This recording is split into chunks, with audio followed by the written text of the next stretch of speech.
تولوا فإنما هم في شقاق আলহামদুলিল্লাহ আজকে বাং কবুল করবেন আমিন।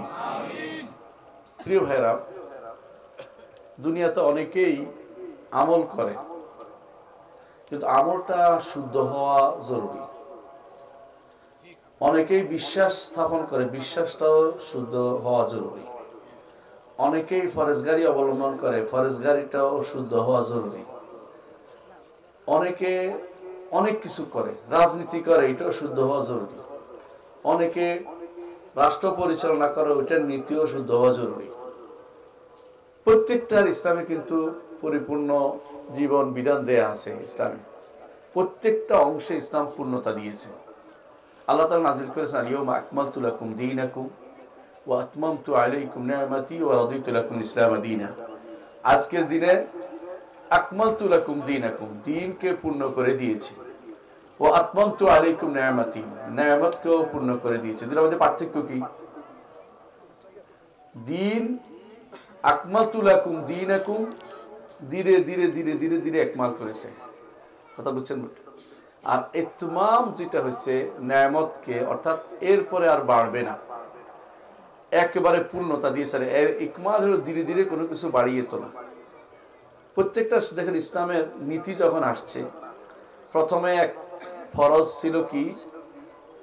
সালাত ফরজ ছিল 2 ওয়াক্ত, সকাল বিকাল পড়া হতো। পরে 5 ওয়াক্ত হয়েছে। পরে মদিনা আসার পরে কি হয়েছে? যাকাত ফরজ হয়েছে, তারপরে সওম ফরজ হয়েছে, হজ ফরজ হয়েছে, ধীরে ধীরে ধীরে ধীরে।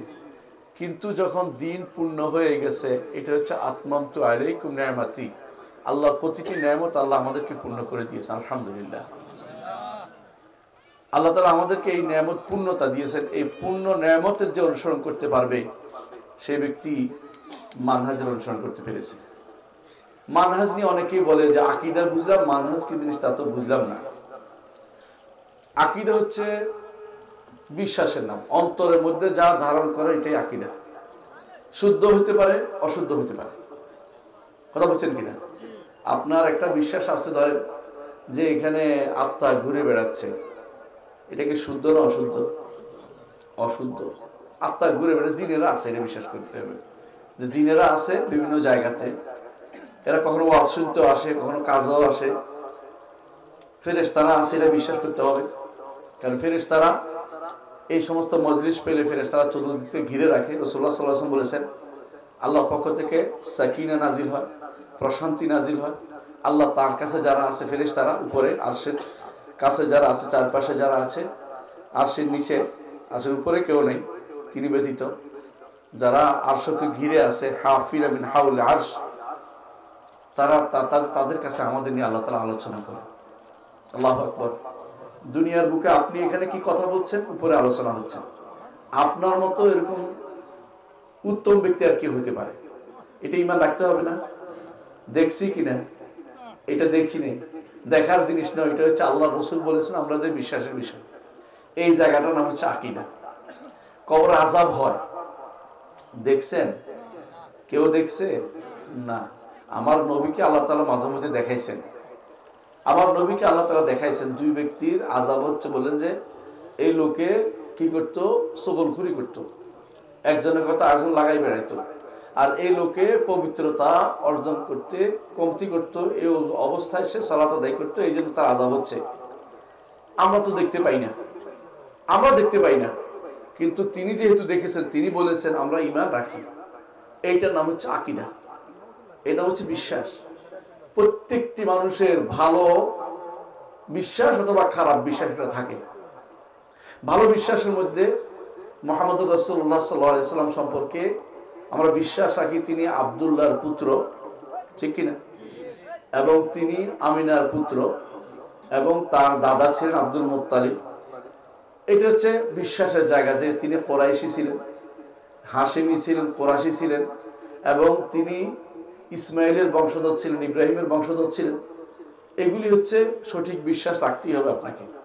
আবার এর মধ্যে একটু খারাপ বিশ্বাস আছে। সেটা কি?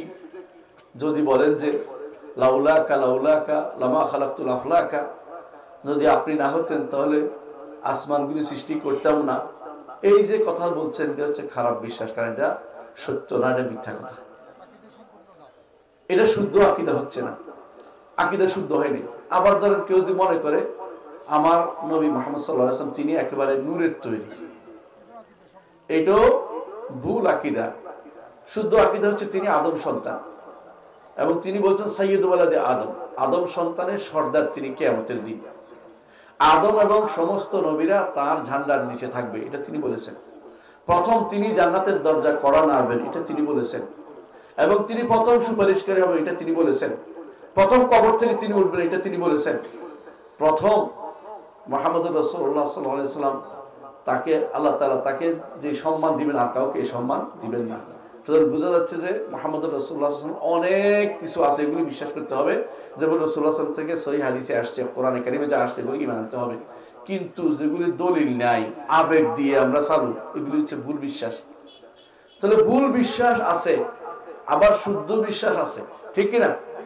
আজকে এতক্ষণ ধরে আপনারা যে শুনেছেন ডক্টর হেদায়েতুল্লাহ সাহেবের কাছে, অসাধারণ সুন্দর তিনি আলোচনা করেছেন। আমি এত সুন্দর আলোচনা করতে পারবো না, তবে আমি কয়েকটি কথা বলবো, একটু মনে রাখার জিনিস মনে রাখবেন। এক নম্বর হচ্ছে তাহলে শুদ্ধ আকীদা হয়, অশুদ্ধ আকীদা হয় কিনা। দুনিয়ার কেউ বলবে না যে সব যে যা ধারণ করে তা শুদ্ধ, এটা বলতে পারে না। এটা হিন্দুরা বলে, হিন্দুরা বলে যে যত মত তত পথ, যত মত তত পথ, যতগুলি মত আছে সব পথেই এক জায়গায় পৌঁছায় দেয়, তারা মনে করে এটা। ইসলাম বলে যে না, ইসলাম বলে যে পথ হচ্ছে একটা।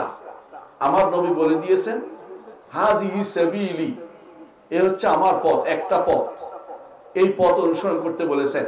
ওয়ালা তাত্তাবিউস সুবুলা, বিভিন্ন পথ অনুসরণ করে একটা পথ চলবে। এই একটা পথ, যেই পথে চললে আপনি আকীদা ঠিক রাখতে পারবেন, যেই পথে চললে আপনি জান্নাতে যেতে পারবেন, যেই পথে চললে আপনি ফেরকাবন্দি হবেন না, আপনি শিয়া হবেন না, আপনি খারেজি হবেন না, আপনি কাদারি হবেন না, আপনি জাবারি হবেন না, আপনি মুতাজিলা হবেন না, আপনি আশারি হবেন না, আপনি মাতুরিদি হবেন না, আপনি যে পথে চললে মুরজিয়া হবেন না, আপনি যে পথে বললে আহলুস সুন্নাত ওয়াল জামাআহ থাকবেন, যে পথে চললে আপনি ফিরকাতুন নাজিয়া হবেন, নাজাত প্রাপ্ত দল হবেন, যেই পথে চললে আপনার নাম হবে আপনি হবেন তায়েফা মনসুর অন্তর্ভুক্ত, সাহায্যপ্রাপ্ত গোষ্ঠীর অন্তর্ভুক্ত, সেই পথটার নাম হচ্ছে মানহাজ। আমি কি বুঝাইতে পারছি কথাটা? এই পথের শুরুতে আছে মুহাম্মদুর রাসূলুল্লাহ সাল্লাল্লাহু আলাইহি ওয়াসাল্লাম। এই পথ আমাদেরকে নিয়ে যাবে একবারে সোজা জান্নাতে। এই পথ থেকে যদি একটু এদিকে যান, জান্নাতের পথটা হারিয়ে ফেলবেন, জান্নাতের পথটা হারিয়ে ফেলবেন। আমার উস্তাদজি শেখ ডক্টর মোহাম্মদ রবি আল মাদখালি, তিনি আমাকে একদিন বলতেছিলেন, তিনি গেছেন এক রিয়াদে এক শাইখের সাথে দেখা করতে গেছেন। যাওয়ার সময় বলতেছে আমরা একটা ভাঙ্গা হারিয়ে ফেলছি, রাস্তার ভাঙ্গা বুঝেন তো, যাওয়ার সময় একটা ভাঙ্গা আছে বেরোয়ার, এইটা হারিয়ে গেছে। সামনে দিয়ে ঢুকছি, আমরা সারা রাত ধরে ঘুরছি, শেখের বাড়ি খুঁজে পাই নাই। কেন পাই নাই? কারণ রাস্তা তো পথ তো হারিয়ে ফেলেছি। কথা বুঝেন কিনা? এই জগতে অনেকেই আছে ইসলামের দাবিদার, বিশুদ্ধ আকীদার দাবিদার, অনেক সুন্দর সুন্দর নাম কথা বলবে, অনেকে নিজেকে বিশেষভাবে জান্নাতের যেন ইন্ডেট নিয়ে বসে আছে এরকম ঘোষণা দিবে, মুরিদ হও জান্নাতে যাও, এরকম কথাও তা অনেকে বলবে। বিভিন্ন রকমের নতুন নতুন পথ পদ্ধতি আবিষ্কার করবে। জিকির, যে জিকির আমার আল্লাহ এবং তার রসুল দেন নাই, সে জিকির মানুষ প্রবর্তন করে দিচ্ছে। অনেক সময় জিকির করতে করতে গাছে উঠে যাচ্ছে, অনেক সময় টঙ্গে উঠে যাচ্ছে, দেখছেন? এই জাতীয় মানুষগুলো এই যে পথটা যে আবিষ্কার করেছে, এই পথটা তো আমার নবীর দেয়া পথ না। তো সুতরাং সে কি করছে? পথ হারিয়ে ফেলেছে, পথ হারিয়ে ফেলেছে। পথ যখন হারিয়ে ফেলে তখন সে কোন জায়গায় যে নিজেকে ধ্বংস করে যাবে কেউ বলতে পারবে না। বুঝলেন কিনা কথাটা? মরুভূমিতে কেউ যদি পথ হারিয়ে ফেলে কোনোদিন আর দিশা পায় না। এই জগতের প্রত্যেকটা অংশ বাঁকে বাঁকে আপনি মরুভূমির ভেজালে আছেন। আপনি যদি কোনো ধরেন দুনিয়াতে আসার পরে কিছুদিন আপনি আপনার বাবা মার কথা শুনে চললেন, বাবা মা যদি পথভ্রষ্ট থাকে আল্লাহ মাফ করুন, তাহলে কোথায় নিয়ে যাবে বলেন তো? রাস্তা হারিয়ে ফেলেছেন। আবার যদি মাদ্রাসায় গেছেন, মাদ্রাসায় টিচার যদি কোনো পথভ্রষ্ট থাকে আপনাকে কোন দিকে নিয়ে যাবে? পথ হারিয়ে দিবে। খেয়াল করেছেন? আবার মসজিদে গেছেন নামাজ পড়তে, মসজিদের ইমাম সাহেব যদি কোনো মিলাদ পার্টি হয়, মসজিদে ইমাম সাহেব যদি কোনো আল্লাহকে সর্বত্র বিরাজমান ফাঁকি হয়, তো আপনার সবই বরবাদ করে দিচ্ছে, নামাজগুলো সব বরবাদ করে দিচ্ছে। পথে পথে বাঁকে বাঁকে শয়তান কিন্তু বসে আছে। শয়তান আপনাকে পথভ্রষ্ট করার জন্য প্রতিটি পথে বসে আছে। আমার কথা নয়, মুহাম্মদুর রাসূলুল্লাহ সাল্লাল্লাহু আলাইহি ওয়াসাল্লাম বলেছেন। তিনি বলেছেন যে এই যে একটি রাস্তা, এই রাস্তা সোজা জান্নাতে নিয়ে যাবে। আর আশেপাশে অনেকগুলো তিনি রেখা আঁকলেন। রেখা এঁকে বললেন এই প্রত্যেকটি রেখা হচ্ছে শয়তানের পথ, এর মধ্যে এক একটাতে একটা শয়তান বসে আছে। হাদিসে বলছে রাসূলুল্লাহ সাল্লাল্লাহু আলাইহি ওয়াসাল্লাম, একটা পার হইলে শয়তান বলে হালুম্মু ইলাইয়া, আমার দিকে আসো, আমার দিকে আসো। এই যে কষ্ট করে ঈমান আনার পরে ঈমানের উপর টিকে থেকে জান্নাতে যাওয়া দুনিয়ার বুকে শ্রেষ্ঠ নিয়ামত রে ভাই। কারণ এই শয়তানের কারসাজি বন্ধ নাই, পিতা মাতার ভুল পথে নেওয়া বন্ধ নাই, বন্ধু বান্ধব আপনাকে ভুল পথে নেওয়া বন্ধ নাই, আপনার শিক্ষা ব্যবস্থা আপনাকে ভুল পথে নিতে বাধ্য করতেছে, আপনার দুনিয়া প্রীতি আপনাকে ভুল পথে নিয়ে যাচ্ছে, বিরাট বিরাট নেতারা হুমরা সুমরা এসে আপনাকে ভুল পথে নিয়ে যাচ্ছে, আপনাকে ভুল পথ দেখাচ্ছে। কেউ হয়তো বলতেছে যে আমার পিছে চলতে চলতে হাঁটতে হাঁটতে জান্নাতে চলে যাবে, কেউ হয়তো বলতেছে যে হাঁটতে হাঁটতে না মারামারি করতে করতে জান্নাতে চলে যাবে। আপনার জান্নাতের পথ কিন্তু এগুলি না। জান্নাতের পথ হচ্ছে আমার নবীর যেটা পথটা দেখি সেই পথে আপনাকে থাকতে হবে, ঠিক কিনা বলুন? তাহলে বোঝা যাচ্ছে যে জান্নাতের পথ আপনাকে আগে চিনতে হবে। যেই পথে থাকলে আপনি জান্নাতে যাবেন এটা শিওর আছে। সেই পথটা কোনটা? ইহদিনাস সিরাতাল মুস্তাকিম, সোজা পথটা। সোজা পথ কোনটা? রাস্তায় একটা সোজা আগে দিলে হবে এটা নয়। সোজা পথ বলতে বোঝাচ্ছে মুহাম্মদুর রাসূলুল্লাহ সাল্লাল্লাহু আলাইহি ওয়াসাল্লামের পথ, আবু বকর রাদিয়াল্লাহু আনহুর পথ, ওমর রাদিয়াল্লাহু আনহুর পথ, ওসমানের পথ, সাহাবায়ে কেরাম সবার পথ। কেমনে বলেন? দলিল দেন। দলিল হচ্ছে আল্লাহ বলে দিয়েছেন, সিরাতাল্লাযীনা আন'আমতা আলাইহিম গায়রিল মাগদুবি আলাইহিম ওয়ালাদ-দাল্লিন। সিরাতাল্লাযীনা আন'আমতা আলাইহিম, ওই পথটি চাই যেই পথে আপনি নিয়ামত দিয়েছেন। আচ্ছা বলেন তো, ওই পথ যাদেরকে নিয়ামত দিয়েছেন আল্লাহ কিনা ব্যাখ্যা দিয়েছেন কিনা? দিয়েছেন। অন্য আয়াতে আল্লাহ বলে দিয়েছেন, উলাইকাল্লাযীনা আন'আমা আল্লাহু আলাইহিম মিনান নাবিয়্যিন ওয়াস সিদ্দীকিন ওয়াশ শুহাদা ওয়াস সালিহিন। কয় দল? চারটা গোষ্ঠী। নবীদের পথ, সিদ্দিকদের পথ, শহীদদের পথ, নেককারদের পথ। আচ্ছা বলেন তো, নবীদের পথ বলতে মুহাম্মদ রাসূলুল্লাহ সাল্লাল্লাহু আলাইহি ওয়াসাল্লামের পথ ছাড়া অন্য কোনো পথ নেওয়া যাবে? অন্য কোনো পথে হেদায়েত খোঁজা যাবে? এখন যাবে না। তাহলে ওই পথটাই নিতে হবে যে পথে আমার নবী চলেছেন, ঠিক কিনা? এই নাম হচ্ছে মানহাজুর রাসূল, রাসূলের পথ। দ্বিতীয়ত সিদ্দিকের পথ। উম্মতের মধ্যে সিদ্দিক, যার ব্যাপারে কোনো সিদ্দিক হওয়ার পরে কারো কোনো মতভেদ থাকতে পারে না, তিনি হচ্ছেন কে? আবু বকর রাদিয়াল্লাহু আনহু। আবু বকর রাদিয়াল্লাহু আনহু, আবু বকর রাদিয়াল্লাহু আনহুর পথটাকে আপনি অনুসরণ করতে হবে, কথা ঠিক কিনা? 3 নম্বর শহীদ। শহীদের উম্মতের মধ্যে, শহীদের মধ্যে যারা শহীদ হয়েছেন বলে রাসূল নিজে ঘোষণা করেছেন যে শহীদ হবেন তারা। একদিন তিনি পাহাড়ে উঠেছেন, ওহুদ পাহাড়ে। ওহুদ পাহাড় কেঁপে উঠছে। তখন তিনি বললেন, উসবুত ইয়া ওহুদ, ওহুদ তুমি তার জায়গায় ঠিক থাকো, সুস্থির থাকো, নড়াচড়া করো না। মা আলাইকা ইল্লা নাবিয়্যুন ওয়া সিদ্দীকুন ওয়া শাহীদান, তোমার উপর এখন আছে একজন নবী, একজন সিদ্দিক এবং 2 জন শহীদ। তখন তিনি ছিলেন ওই পাহাড়ের উপর, তখন 2 জন ব্যক্তি ছিলেন, একজন হচ্ছেন ওমর রাদিয়াল্লাহু আনহু, আরেকজন হচ্ছেন ওসমান রাদিয়াল্লাহু আনহু, আর ছিলেন রাসূল এবং আবু বকর। রাসূল যেভাবে ভাগ করেছেন এইভাবেই শেষ পর্যন্ত তাই হয়েছে। 2 জন শহীদ হয়েছেন, তিনি হচ্ছেন কে? ওসমান এবং ওমর। ওমর এবং ওসমান 2 জনের শহীদ হয়েছেন। রাসূলের ঘোষণা অনুসারে আমরা ঘোষণা দিতে পারি শহীদ বলে, রাসূল ঘোষণা দিয়েছেন তাই। এর বাইরে যত মানুষ মারা যায় ঘোষণা দিতে পারি না, আশা করতে পারি।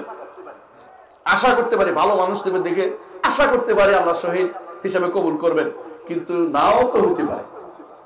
সাহাবায়ে কেরামের মধ্যে এক ব্যক্তি এত বেশি পরিমাণে যুদ্ধ করেছে, খেয়াল করেন, এত বেশি পরিমাণে যুদ্ধ করেছে, এক সাহাবী বলে বসলেন যে শহীদ। রাসূল বললেন যে না, শহীদ না, সে তো আমি তাকে জাহান্নামী দেখতে পাচ্ছি। সাহাবী আশ্চর্য হয়ে গেলেন যে এত যোদ্ধা সে কিভাবে জাহান্নামী হয়। তার পিছু নিলেন, দেখলেন যে এই লোকটি কিছুক্ষণ পরে নিজে আত্মহত্যা করেছে, বুঝছেন কিনা? এই জন্য তার নাম ছিল কাজমান। মুনাফেক ছিল, ইমানদার ছিল না, মদিনার মুনাফেকদের একজন ছিল। তার উদ্দেশ্য ছিল, একবার সে যুদ্ধে যায়নি, ঘটনাটা লম্বা আছে, হাদিসের মধ্যে উল্লেখ আছে। যুদ্ধে যায়নি দেখা তাকে সবাই খারাপ কথা বলছে, তুই যুদ্ধ বীর না, তুই একটা এই সে। নারীরা তাকে অপমান করছে যে তুই যুদ্ধ করতে পারিস না, তোর মতো ভীরু আর দুনিয়াতে নাই। ওই বীরত্ব দেখানোর জন্য, বীরত্ব দূর করার জন্য সে যুদ্ধ করছে, কথা বুঝছেন? এমনকি তাকে যখন বলা হয়েছে তুমি এই যুদ্ধ কেন করতেছে, বলেও বলছে একবার যে আমাকে যেন আর কোনোদিন কেউ খারাপ কথা বলতে না পারে, আমি ভীরুতার কারণে যুদ্ধে যাইনি বলতে না পারে, বুঝছেন কিনা? ঈমানের জন্য, তাওহীদের কালিমা উন্মুক্ত উপরে উঠানোর জন্য সে যুদ্ধ করে নাই। এই জন্য আল্লাহর দরবারে সে শহীদ হিসেবে গ্রহণযোগ্য হয় নাই। এই জন্য আমরা জানি না, দুনিয়ার বুকে অনেকেই জান দিচ্ছে, কাউকে সরাসরি শহীদ বলা যায় না। কি বলতে হবে? যদি ভালো দেখেন বলবেন যে আশা করি আল্লাহ তাকে শহীদ হিসেবে কবুল করবেন। এর বাইরে অতিরিক্ত কাউকে শহীদ, সরাসরি শহীদ অমুক বলবেন না, কারণ আপনি জানেন না সে শহীদ কি শহীদ না। কারণ যেখানে মুহাম্মদ রাসূলুল্লাহ সাল্লাল্লাহু আলাইহি ওয়াসাল্লাম স্বয়ং এক ব্যক্তি সাহাবীর শহীদ শাহাদাতের যে সাহাবীর শাহাদাতের সাক্ষ্যটাকে তিনি নাকচ করে দিয়েছেন, যে তুমি শক্তি কিভাবে জানলে তুমি সে শহীদ। সেজন্য যেটা বললাম, এই শহীদদের পথ হচ্ছে আমাদের পথ, যারা আল্লাহর জন্য, আল্লাহর দ্বীনের জন্য জানটা পর্যন্ত দিয়ে দিয়েছে। তারা চিন্তা করেনি কোনোদিন যে কেন দিচ্ছি, এটা নয়, নিজের নফসকে দিয়ে দিয়েছে। এই পথ হচ্ছে নিঃসন্দেহে সঠিক পথ, যে পথে থাকলে আমরা জান্নাতে যেতে পারবো। এই পথের প্রাথমিক কে আছে? রাসূলুল্লাহ সাল্লাল্লাহু আলাইহি ওয়াসাল্লাম। আর এই পথের মধ্যে এক একটা মাইল ফলক হচ্ছে ওমর, ওসমান, তারপরে আলী, তারপর তালহা, তারপর জুবাইর। যারা যারা এই পথে শহীদ হয়েছেন তারা সবাই কিন্তু এই পথের এক একটা মাইল ফলক, যাকে দেখে আপনি সরাসরি এই পথে চলতে পারবেন। আপনি যদি কোনো চলছেন কিন্তু জিজ্ঞাসা করেন নাই কোনোদিন যে এই পথের পথিককে, এই পথে আগে কারা গেছে, আপনি বলেন না, বলতে পারবে না, নিজে ব্যাখ্যা দাঁড় করিয়ে দিবে, তাহলে বুঝবেন যে সে পথভ্রষ্ট। আলী রাদিয়াল্লাহু নাম শুনেছেন? আলী রাদিয়াল্লাহু আনহু, তিনিও আল্লাহ তাআলা তাকে শহীদ হিসেবে কবুল করবেন। কারণ রাসূলুল্লাহ সাল্লাল্লাহু আলাইহি ওয়াসাল্লাম তার ব্যাপারেও বলেছেন যে আলীর শহীদের ব্যাপারে, তিনি যে আলীকে যে ব্যক্তি হত্যা করবে সে ব্যক্তি এই ঘটনা হবে, তিনি বলেছেন আলী রাদিয়াল্লাহু আনহু তিনি একজন জান্নাতি একজন ব্যক্তি, যার ব্যাপারে রাসূল ঘোষণা করেছেন জান্নাতি বলে। তাকে দিয়ে আল্লাহ তাআলা একটা গোষ্ঠীকে দমন করিয়েছেন। এই গোষ্ঠীর নাম কি জানেন? খারেজি গোষ্ঠী। খারেজিরা যে কাফের ছিল না, কাফের বলার তো কোনো কথা নেই। কেউ কাফের বললো, মূলত তারা কাফের কাজ করতো না। তাদের সমস্যা কোথায় ছিল জানেন? কোরআন কারীমের অপব্যাখ্যা করেছে, রাসূলের পথে চলেনি, সাহাবীদের পথে চলেনি। কোন সাহাবী খারেজি ছিল না। আশ্চর্য হবেন, সেই সময় হাজার হাজার হাজার হাজার সাহাবী জীবিত, সেই সময় হাজার হাজার সাহাবী জীবিত, অথচ একজন সাহাবীকেও আপনি খারেজি দলে পাবেন নাই, কেউ ছিল না। কারণ তাদের ব্যাপারে মুহাম্মদ রাসূলুল্লাহ সাল্লাল্লাহু আলাইহি ওয়াসাল্লাম বলেছেন আগেই, যে দলটি জান্নাতে যাবে, যে দলটি জান্নাতে, যে গোষ্ঠী জান্নাতে যাবে, সেই গোষ্ঠীর ব্যাপারে তিনি বলেছেন মা আনা আলাইহি ওয়া আসহাবি, যার উপর আমি আছি এবং আমার সাহাবীরা আছে, আমি আছি এবং আমার সাহাবীরা আছে। সুতরাং কোন সাহাবী কোনদিন তাদেরকে কখনো পান নাই কি হিসাবে? খারেজি হিসাবে। কোন সাহাবীকে পাবেন না জাবারি হিসাবে, কোন সাহাবীকে পান নাই কাদারি হিসাবে, কোন সাহাবীকে আপনি কোনদিন পাবেন না মুরজিয়া হিসাবে। কোন সাহাবী এই সমস্ত ফিতনায় আল্লাহ তাআলা তাদেরকে পায় নাই। এই জন্য আপনি কাদের অনুসরণ করবেন?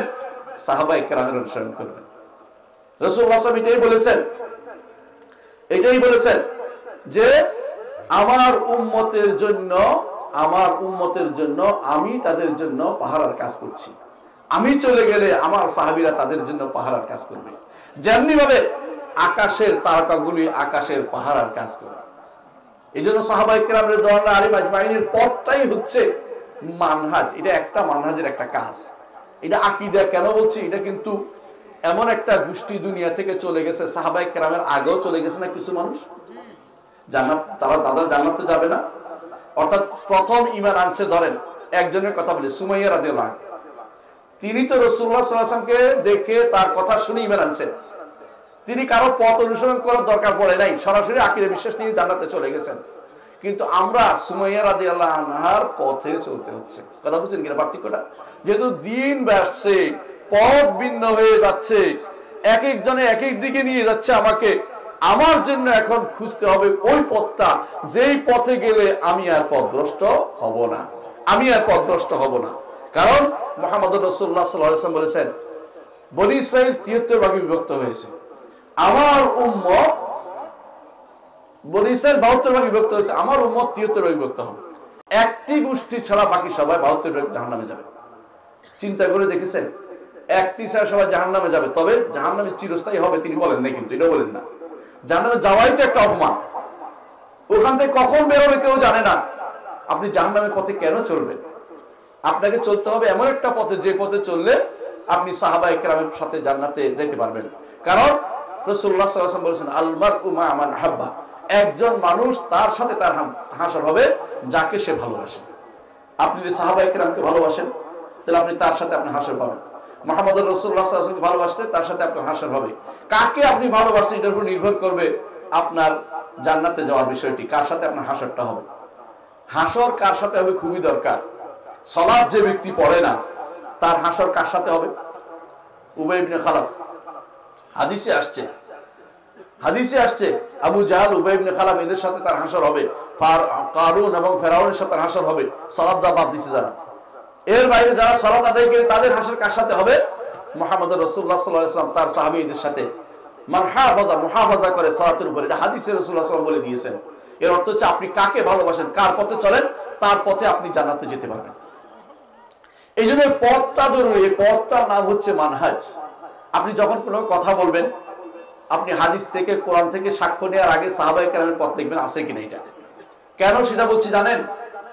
কোরআনের অপব্যাখ্যা করার মতো লোকের অভাব নাই। খারেজিরা কোরআনের অপব্যাখ্যা করেছে, শিয়ারা কোরআন অপব্যাখ্যা করে এখনো যাচ্ছে, এবং যতগুলি কাদারিয়া, মুরজিয়া, এরা কিন্তু কোরআন মানি না এটা বলে না, সবাই বলে আমরা কোরআন মানি, কিন্তু তারা অপব্যাখ্যা করে। মুহাম্মদ রাসূলুল্লাহ সাল্লাল্লাহু আলাইহি ওয়াসাল্লাম বলেছেন, আলী, আমি আজ কোরআন প্রতিষ্ঠা করার জন্য যুদ্ধ করছি, একটা সময় আসবে তুমি যুদ্ধ করবে কোরআনের অপব্যাখ্যা ঠেকানোর জন্য। তাই হয়েছে। যারা কি অপব্যাখ্যা করেছে?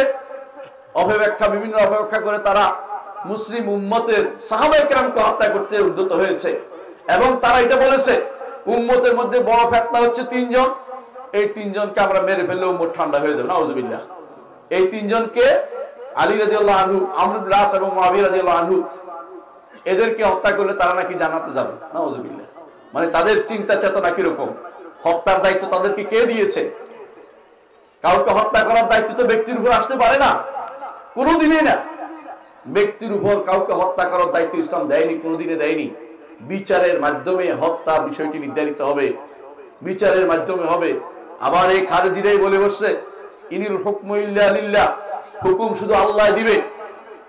এই কথা বলে তারা কি করেছে?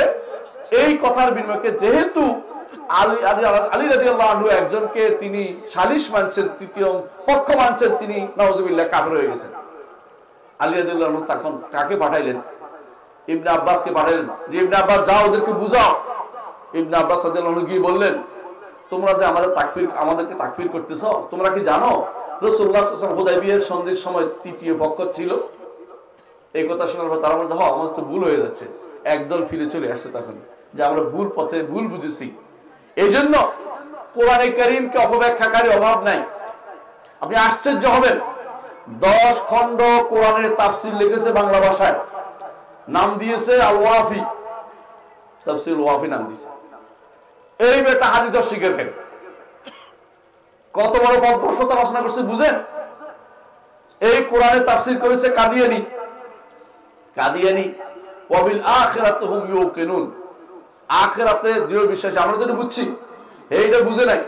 এই কইতেছে আখিরাত বলতে বুঝাইছে সর্বশেষ রিসালাত, মানে আমার কথা কইছে। অপব্যাখ্যা কেমনে করছে বুঝছেন? এই জন্য কোরআনের অপব্যাখ্যাকারী অভাব নাই, কিন্তু হাদিস হচ্ছে টু দ্য পয়েন্ট। হাদিস জায়গা মতো যা বলে দেয়, জায়গা মতো বলে দেয়, কি করতে হবে না করতে হবে সব বলে দিচ্ছে। এই জন্য বেদাতীরা হাদিস মানতে পারে না, হাদিস থেকে তারা শত্রু মনে করে। কথা বুঝছেন কিনা? এদের মধ্যে কেউ কি করে, পুরোটাই হাদিস অস্বীকার করে। কেউ বলে শুধু মুতাওয়াতির নেব, কেউ বলে শুধু আহাদ নিব না, কেউ বলে এর বিরুদ্ধে কোনো কিছু আছে কিনা দেখা যাক, কেউ বলে কোরআনের সাথে কন্ট্রাডিক্টরি হয়েছে, কেউ বলে হাদিসের সাথে হাদিসের কন্ট্রাডিক্টরি হয়েছে, সবগুলি মিথ্যা কথা। কোনোদিন কোন সহিহ হাদিস কোরআনের সাথে কোনোদিন বিরোধ হয় না, কোনোদিন কোন সহিহ হাদিস সাথে অপর সহিহ হাদিসের কোনো বিরোধ হয় না, কোনোদিন কোন সহিহ হাদিসের সাথে আকলের কোনোদিন বিরোধিতা হয় না। এই জিনিসগুলি হচ্ছে মানহাজুস সালাফির বৈশিষ্ট্য। সালাফি মানহাজের বৈশিষ্ট্য হচ্ছে এটা জেনে নেয়া যে কোরআন হাদিসের সাথে কোরআন ও হাদিসের মধ্যে কোনো কন্ট্রাডিক্টরি হয় না। আপনি যখনই দেখবেন কেউ বলতেছে এটার বিরুদ্ধে তো কোরআন আয়াত পাই, এটার বিরুদ্ধে হাদিস আর একটা পাই, বুঝবেন তার মধ্যে শয়তান ঢুকেছে। হাদিস কখনো পরস্পর বিরোধী হইতে পারে না, কারণ আল্লাহ রসুলের কাছ থেকে এসেছে। সহিহ হাদিস হ্যাঁ বানোয়াট হাদিস হইতে পারে, তারা যেটা বানায় এটা হইতে পারে, কিন্তু সহিহ হাদিস কখনো রাসূলুল্লাহ সাল্লাল্লাহু আলাইহি ওয়াসাল্লাম থেকে যেটা আসছে এটা ওয়াহী, আল্লাহর কাছ থেকে কোরআন যেটা আসছে এটা ওয়াহী। কিন্তু ওয়াহী কখনো একটা বিরোধী হইতে পারে না। আল্লাহ নিজে বলেছেন ওয়ালাউ কানা মিন ইনদি গায়রিল্লাহি লাওয়াজাদু ফীহি ইখতিলাফান কাসীরা, যদি আল্লাহ ছাড়া অন্য কারো কাছ থেকে আসতো তাহলে তার এখানে অনেক মতভেদ দেখতে পেত। কথা বুঝতে পারছি? তাহলে বোঝা গেছে যে সালাফি মানহাজের কিছু বৈশিষ্ট্য আছে, সহিহ আকীদা ও মানহাজের কিছু বৈশিষ্ট্য আছে। যে আকীদা ও মানহাজ ধরে রাখতে হলে কিছু জিনিস আপনাকে জানতে হবে, যে আমি যদি কোনো সঠিক পথে চলতে চাই, সঠিক পথে চলারও কিছু নিয়ম আছে। আপনি চাইলেই পাবেন না। হ্যাঁ, আপনি চাচ্ছেন, দোয়া করছেন আল্লাহর কাছে, প্রতিদিনই দোয়া করেন ইহদিনাস সিরাতাল মুস্তাকিম। কেন দোয়া করেন জানেন? বনি ইসরাইলের পথভ্রষ্টতার কারণ কি? বনি ইসরাইলের পথভ্রষ্টতার কারণ হচ্ছে ইহুদিরা পথভ্রষ্ট হয়ে গেছে, হক জানার পরেও তারা নিতে পারে নাই। আল্লাহ তাআলা তাদেরকে বলেছেন মাগদুব আলাইহিম, এদের উপর আল্লাহ গজব, এদের উপর আল্লাহর গজব আসছে। কথা বুঝেন কিনা? আল্লাহ এদের উপর ক্রোধান্বিত হয়, ক্রোধান্বিত হয়েছেন। কারণ আল্লাহ ক্রোধান্বিত হয় এটা সহিহ হাদিস দ্বারা সাব্যস্ত, এবং আল্লাহ কোরআনে বলেছেন গাদিবাল্লাহু আলাইহি ওয়া আনহু। আমাদের কিছু গোষ্ঠী আছে যারা আল্লাহর ক্রোধকে রাজি, আল্লাহর ক্রোধান্বিত হয় না, বলে নাউযুবিল্লাহ। আল্লাহ ক্রোধান্বিত হন, আল্লাহ রাগান্বিত হন, আল্লাহ খুশি হন। কিন্তু বনি ইসরাইল আল্লাহ কেন রাগ করলেন? কারণ তারা তাদের নবীর পথে চলতে পারে নাই। নবীর পথে চলতে পারে না বলেই তাদের উপর ক্রোধান্বিত হয়েছে। তাদের কাছে কিতাব আছে না? ওহুম ইয়াতলুনাল কিতাব, তাদের কাছে তাওরাত আছে, কিন্তু এই তাওরাতের অপব্যাখ্যা তারা দাঁড় করিয়েছে, নিজেদের পক্ষ থেকে কথা ব্যাখ্যা যোগ করেছে। কিন্তু তারা যদি নবীর পথে চলতো তাহলে আর ওই কথা আসার দরকার ছিল না। এই উম্মতের মধ্যে যতদিন সাহাবায়ে কেরাম কেন সঠিক পথে থাকতে পেরেছেন? কারণ তাদের কাছে মুহাম্মদুর রাসূলুল্লাহ সাল্লাল্লাহু আলাইহি ওয়াসাল্লাম আদর্শ ছিল একমাত্র অনুসরণযোগ্য। নতুন কোন আদর্শ তারা গ্রহণ করতে রাজি ছিলেন না। তাবেঈদের মধ্যে তারাই শ্রেষ্ঠ যারা সাহাবায়ে কেরামকে আদর্শ মেনে রাসূল এবং সাহাবাকে মেনে চলেছে। বুঝছেন কিনা? তারাই শ্রেষ্ঠ। এই জন্য দেখেন আল্লাহ কোরআনে বলে দিয়েছেন, সাহাবায়ে কেরামের বলার পরে কথা বলার পর আল্লাহ বলেছেন ওয়াল্লাযিনা তাবাউহুম বিইহসান। সাহাবায়ে কেরামের সবাই কথা মানতে হবে, কিন্তু তাবেঈদের কথা বলছে যারা সাহাবীদেরকে সুন্দর অনুসরণ করবে তাদের কথা মানতে হবে। কারণ তাবেঈদের মধ্যে কেউ ভালো আছে কেউ মন্দ আছে, বইটা ছিল। কিন্তু সাহাবায়ে কেরামের মধ্যে সবাই ভালো, সবাই ভালো পাইকারি ভাবে। কথা বুঝছেন কিনা? তাবেঈদের মধ্যে কেউ ভালো ছিল কেউ মন্দ ছিল। তাবেঈদের মধ্যেই মারওয়ান জুহানি তাকদীর অস্বীকার করত, তাবেঈদের মধ্যে গায়লান দিমাশকি তাকদীর অস্বীকার করত। তাবেঈদের মধ্যে অনেকেই ছিল আল্লাহর কালাম অস্বীকার করত, কিন্তু হক ছিল সাহাবায়ে কেরামের যারা অনুসারী তারা হকের উপর ছিল। ওই ভুলের অনুসরণ করে তাবেঈ হইলো তার কথা গ্রহণযোগ্য হবে না।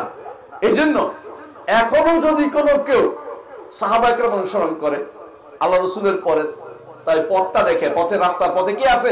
সাহাবী আছে, তাবেঈ আছে, ইমামরা আছে না? 4 ইমাম হক পথের উপর ছিলেন, 4 ইমাম হক পথের উপর ছিলেন। তবে আমরা আরবারও বলছি মুহাম্মদুর রাসূলুল্লাহ সাল্লাল্লাহু আলাইহি ওয়াসাল্লাম ছাড়া সবাই ভুল হইতে পারে।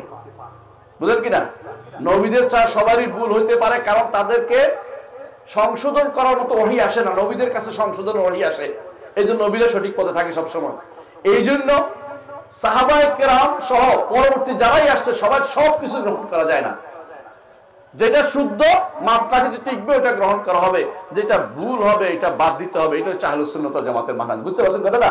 কাউকে তারা ভুলের ঊর্ধ্বে মনে করে না। হ্যাঁ, কাকে মনে করে? রাসূলুল্লাহ সাল্লাল্লাহু আলাইহি ওয়াসাল্লাম এবং তার সুন্দর অনুসারী সাহাবায়ে কেরাম, তারা যে সুন্দর অনুসরণ করে, তারা হকের উপর সবাই সমষ্টিগতভাবে ছিলেন, তাদেরকে তারা ভুলের ঊর্ধ্বে মনে করে। কিন্তু পরে যারা আসছে প্রত্যেকের ভুল হইতে পারে, শুদ্ধ হইতে পারে। ইমাম মালিক রাহমাতুল্লাহ আলাইহি একদিন তিনি মসজিদে নবীতে দাস দিচ্ছেন। মসজিদে নবীতে তিনি দাস দিতেন সবসময়, বুঝছেন তো? আপনার মসজিদে নবীতে গেছেন কেউ? কে গেছিলেন? মাশাআল্লাহ, এই তো অনেকেই গেছেন। মসজিদে নবীতে দাস দিচ্ছেন একদিন। এখন একজন এসে বললেন যে আপনি যেটা বলছেন এটা তো ভুল, আমার কাছে দলিল আছে। তিনি সেটা মেনে নিলেন এবং তিনি বললেন প্রত্যেকের কথায় ছাড়া যাবে এবং রাখা যাবে এই কবরবাসী ব্যতীত। ডান দিকে কবর শরীফ ছিলেন, রাসূলুল্লাহ সাল্লাল্লাহু আলাইহি ওয়াসাল্লাম কবর ছিলেন, তিনি এটা বললেন এই কবরবাসী ব্যতীত সবার কথাই ছাড়া যাবে এবং রাখা যাবে, কারো কথা 100% এই জন্য এই ব্যক্তির কথাই আমি 100% নিব, এটা হচ্ছেন মুহাম্মদুর রাসূলুল্লাহ সাল্লাল্লাহু আলাইহি ওয়াসাল্লাম। আর কারো একেবারে হুবহু 100% নেওয়া যাবে না, কারণ তিনিও একজন মানুষ যার উপরে যার ভুল হইতে পারে। তাহলে অনুসরণযোগ্য হচ্ছে মুহাম্মদুর রাসূলুল্লাহ সাল্লাল্লাহু আলাইহি ওয়াসাল্লাম, এবং তাকে অনুসরণ করে যারা জান্নাতের পথ পেয়েছে শিওর এরা হচ্ছেন সাহাবায়ে কেরাম। তাহলে এই দুই গোষ্ঠী রাসূল এবং সাহাবায়ে কেরামের পথে যদি আমি চলতে পারি, আমি হেদায়েতের পথে থাকতে পারবো। এই মানহাজের ক্ষেত্রে কিছু বৈশিষ্ট্য আছে, আমি কয়েকটা বৈশিষ্ট্য উল্লেখ করব, লম্বা করবো না, ইনশাআল্লাহ আপনি শুনে নেন।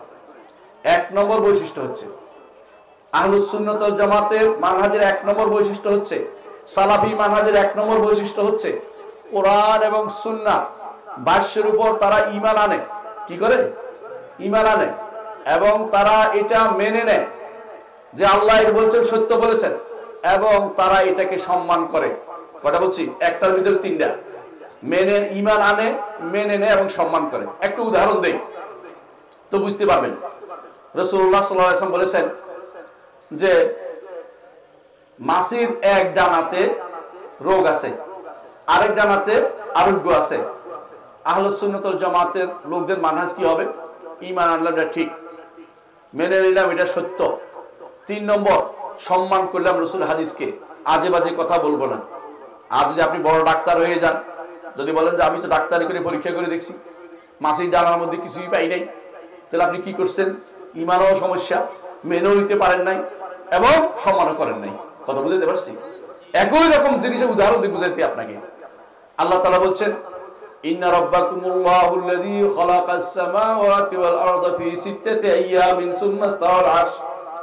তোমাদের রব তো তিনি, যিনি আসমান এবং জমিন তিনি 6 দিনে সৃষ্টি করেছেন। কয় দিনে? তারপর তারপরে তিনি আরশের উপরে উঠেছেন।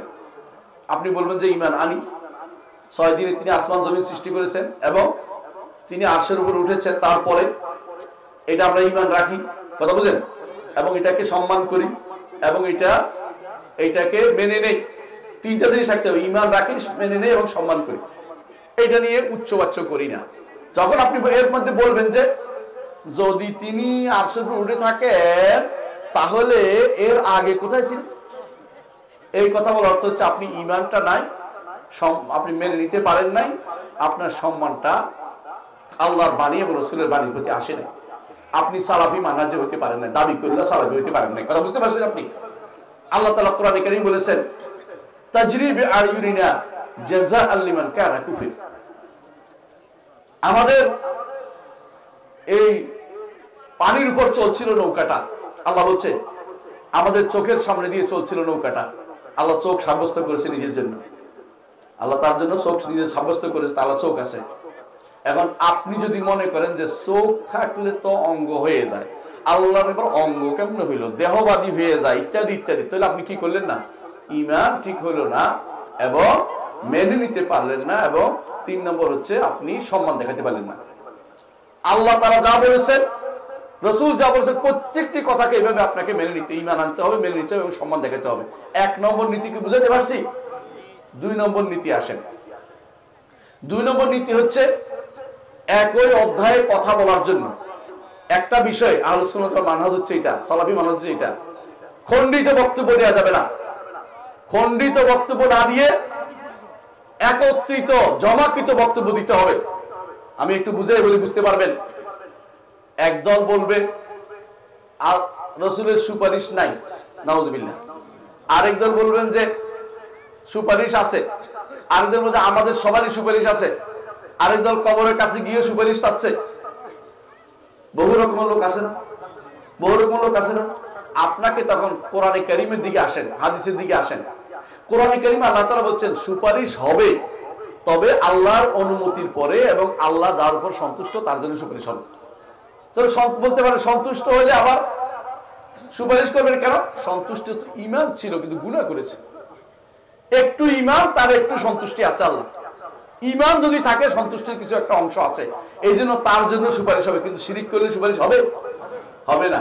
তাহলে বোঝা গেছে একই জাতীয় আয়াত এবং হাদিস একসাথে না করলে ওই বিষয়ে আপনি সিদ্ধান্ত দিতে পারবেন না। অনেক জায়গাতে এরকম হবে, আপনাকে হঠাৎ করে একটা খণ্ডিত বক্তব্য নিয়ে দিয়ে আপনি বিব্রত ডেকে আনবেন। বেদাতীদের একটা বড় সমস্যা হচ্ছে এটা, সবসময় খণ্ডিত বক্তব্য দেয়। আহলুস সুন্নাত ওয়াল জামাত সবসময় খণ্ডিত বক্তব্য দেয় না, পরিপূর্ণ বক্তব্য দেয়, অংশ বিশেষের কথা বলে না। আপনি বুঝাতে পারছি কথাটা? এরা কি করবে দেখেন, একটা উদাহরণ দিই। কয়েকদিন আগে একটা পর্ব আপনাদের পার হয়েছে, নামটা কি বলেন তো? এই 4-5 দিন আগে, 3-4 দিন আগে শবে বরাত, দেখছেন তো? শবে বরাত কি খুশি আপনি, কেন? খণ্ডিত বক্তব্য শুনে আর বুঝতে পারবেন। কোরআনে কারিমে আল্লাহ তাআলা বলেছেন ইন্না আনজালনাহু ফি লাইলাতিন মুবারাকা, আমরা এই কোরআনকে নাযিল করেছি লাইলা মুবারাকা, মুবারক রাত্রিতে, বরকতপূর্ণ রাত্রিতে। এইটার ব্যাখ্যা একদল তাবেঈ করেছেন, ইকরিমা করেছেন। এটা ভুল বক্তব্য আমরা জানি, এটা সনদ আছে, দৃষ্টাব আছে। তিনি কইছেন কি, তিনি বলছেন এটা হচ্ছে লাইলাতুন নিসফি মিন শাবান, শাবানের মধ্যরাত্রি। এখন কি এটা গ্রহণ করবেন? না। কেন গ্রহণ করবেন না? কোরআন নিজে ব্যাখ্যা দিচ্ছে, কোরআন নিজে ব্যাখ্যা দিচ্ছে লাইলা মুবারাকা, ইন্না আনজালনাহু ফি লাইলাতিল কদর, আমরা এই কোরআনকে নাযিল করেছি লাইলাতুল কদরে। তাহলে কোরআনের যেখানে অস্পষ্টতা আছে এটা আরেক জায়গায় কি করে দিয়েছে? ব্যাখ্যা করে দিয়েছে না? আর রাসূল সাল্লাল্লাহু আলাইহি ওয়াসাল্লাম নিজে বলেছেন আল্লাহর প্রতিটি কিতাব নাযিল হয়েছে রমাদান মাসে, এবং তিনি কোরআনের কথা বলেছেন কোরআন নাযিল হয়েছে আল্লাহর কাছ থেকে। কোথায়? লৌহে মাহফুজ থেকে। কোথায় নাযিল হয়েছে? বাইতুল ইজ্জতে নাযিল হয়েছে 24 তারিখ দিনগত 25 তারিখের রাত্রে, রমজানে। এর অর্থ হচ্ছে এটা রমজান মাসে নাযিল হয়েছে, শাবান মাসে নয়। শাবান মাসে নাযিল হওয়ার এই বর্ণনা তাহলে শুদ্ধ নয়। কিভাবে বুঝছি? এখন কোরআন আয়াত নিয়ে আসছি, হাদিস নিয়ে আসছি, আমাদেরকে স্পষ্ট হয়ে গেছে। পাইছি করে দৌড় দিলে তো আর শুদ্ধ হবে না। এটা বেদাতীদের কাজ। আহলুস সুন্নাত ওয়াল জামাতের কাজ হচ্ছে যে কোনো মূল্যে এটাকে, যে একটা বিষয়ে কথা বলতে হলে এই বিষয়ে সব কিছু একসাথে করে আপনাকে সিদ্ধান্ত দিতে হবে। বুঝছেন কিনা? আপনি যদি কেন মনে করেন যে পাইছি একটা জিনিস, তাহলে অনেক সমস্যায় পড়বেন। হাদিসের ক্ষেত্রেও তাই। একটা সময় ছিল কেউ যদি রোজা রাখতে না পারত টাকা দিয়ে দিত, অথবা রোজা রাখতো অথবা টাকা দিত, তার উন্মুক্ত ছিল। একটা সময় এটা ছিল, অর্থাৎ ফরজ রোজা যে রাখতে পারতো না বলতে যে আমি রাখবো না, টাকা দিয়ে দিলাম। আরেকজন বলছে আমি রাখতে পারি তবে টাকা দিয়ে দিলাম, এটাও জায়েজ ছিল। পরে নিষিদ্ধ হয়ে গেছে। কিভাবে বলছে? ফামান শাহিদা মিনকুম শাহরা ফালিয়াসুম। সুনান আবু দাউদে হাদিসটা আছে, হাদিস টু দা পয়েন্ট বলে দিচ্ছে যে আগে এটা ছিল পরে এটা হয়েছে। এখন আপনি কি আগেরটা থাকতে পারবেন? এখন যদি কেউ বলে যে আগে যেহেতু আছে আমি ওইটা আমল করবো, করতে পারবেন? করতে পারবেন না, কারণ পথভ্রষ্ট হয়ে যাবেন। তাহলে আমি বুঝাতে চাচ্ছি এটাই, যে দ্বিতীয় নীতি হচ্ছে আকীদা মানহাজের, সহিহ মানহাজের দ্বিতীয় নীতি হচ্ছে একই বিষয়ে কথা বলতে হলে অনেকগুলো দলিল একসাথে করে সিদ্ধান্ত নিতে হবে। খণ্ডিত বক্তব্য দিয়ে কোনো দলিল দেয়া যাবে না। খণ্ডিত বক্তব্য বেদাতীরা দিয়ে থাকে। বেদাতীরা কেমনে দেয় একটু বলি, উদাহরণ দেই, শুনেন। আমি একজনকে বললাম আপনি যে বলছেন যে ইল্লাল্লাহ জিকির করেন, আপনি ইল্লাল্লাহ জিকির করতে করতে যে কষ্ট করতেছেন, সওয়াব তো হইতেছে না, গুনাহ হইতেছে।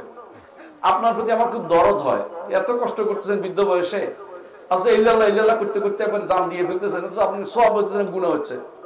বলছে কেন? তাই বলে দলিল দেন। রাসূল জীবনে কোনোদিন ইল্লাল্লাহ বলছে কিনা? বলে নাই। রাসূল বলে নাই। তাই বলে সাহাবীরা কোন ইল্লাল্লাহ জিকির করছে? কোন হাদিসের কিতাবে আছে? কোন ফিকহের কিতাবে আছে?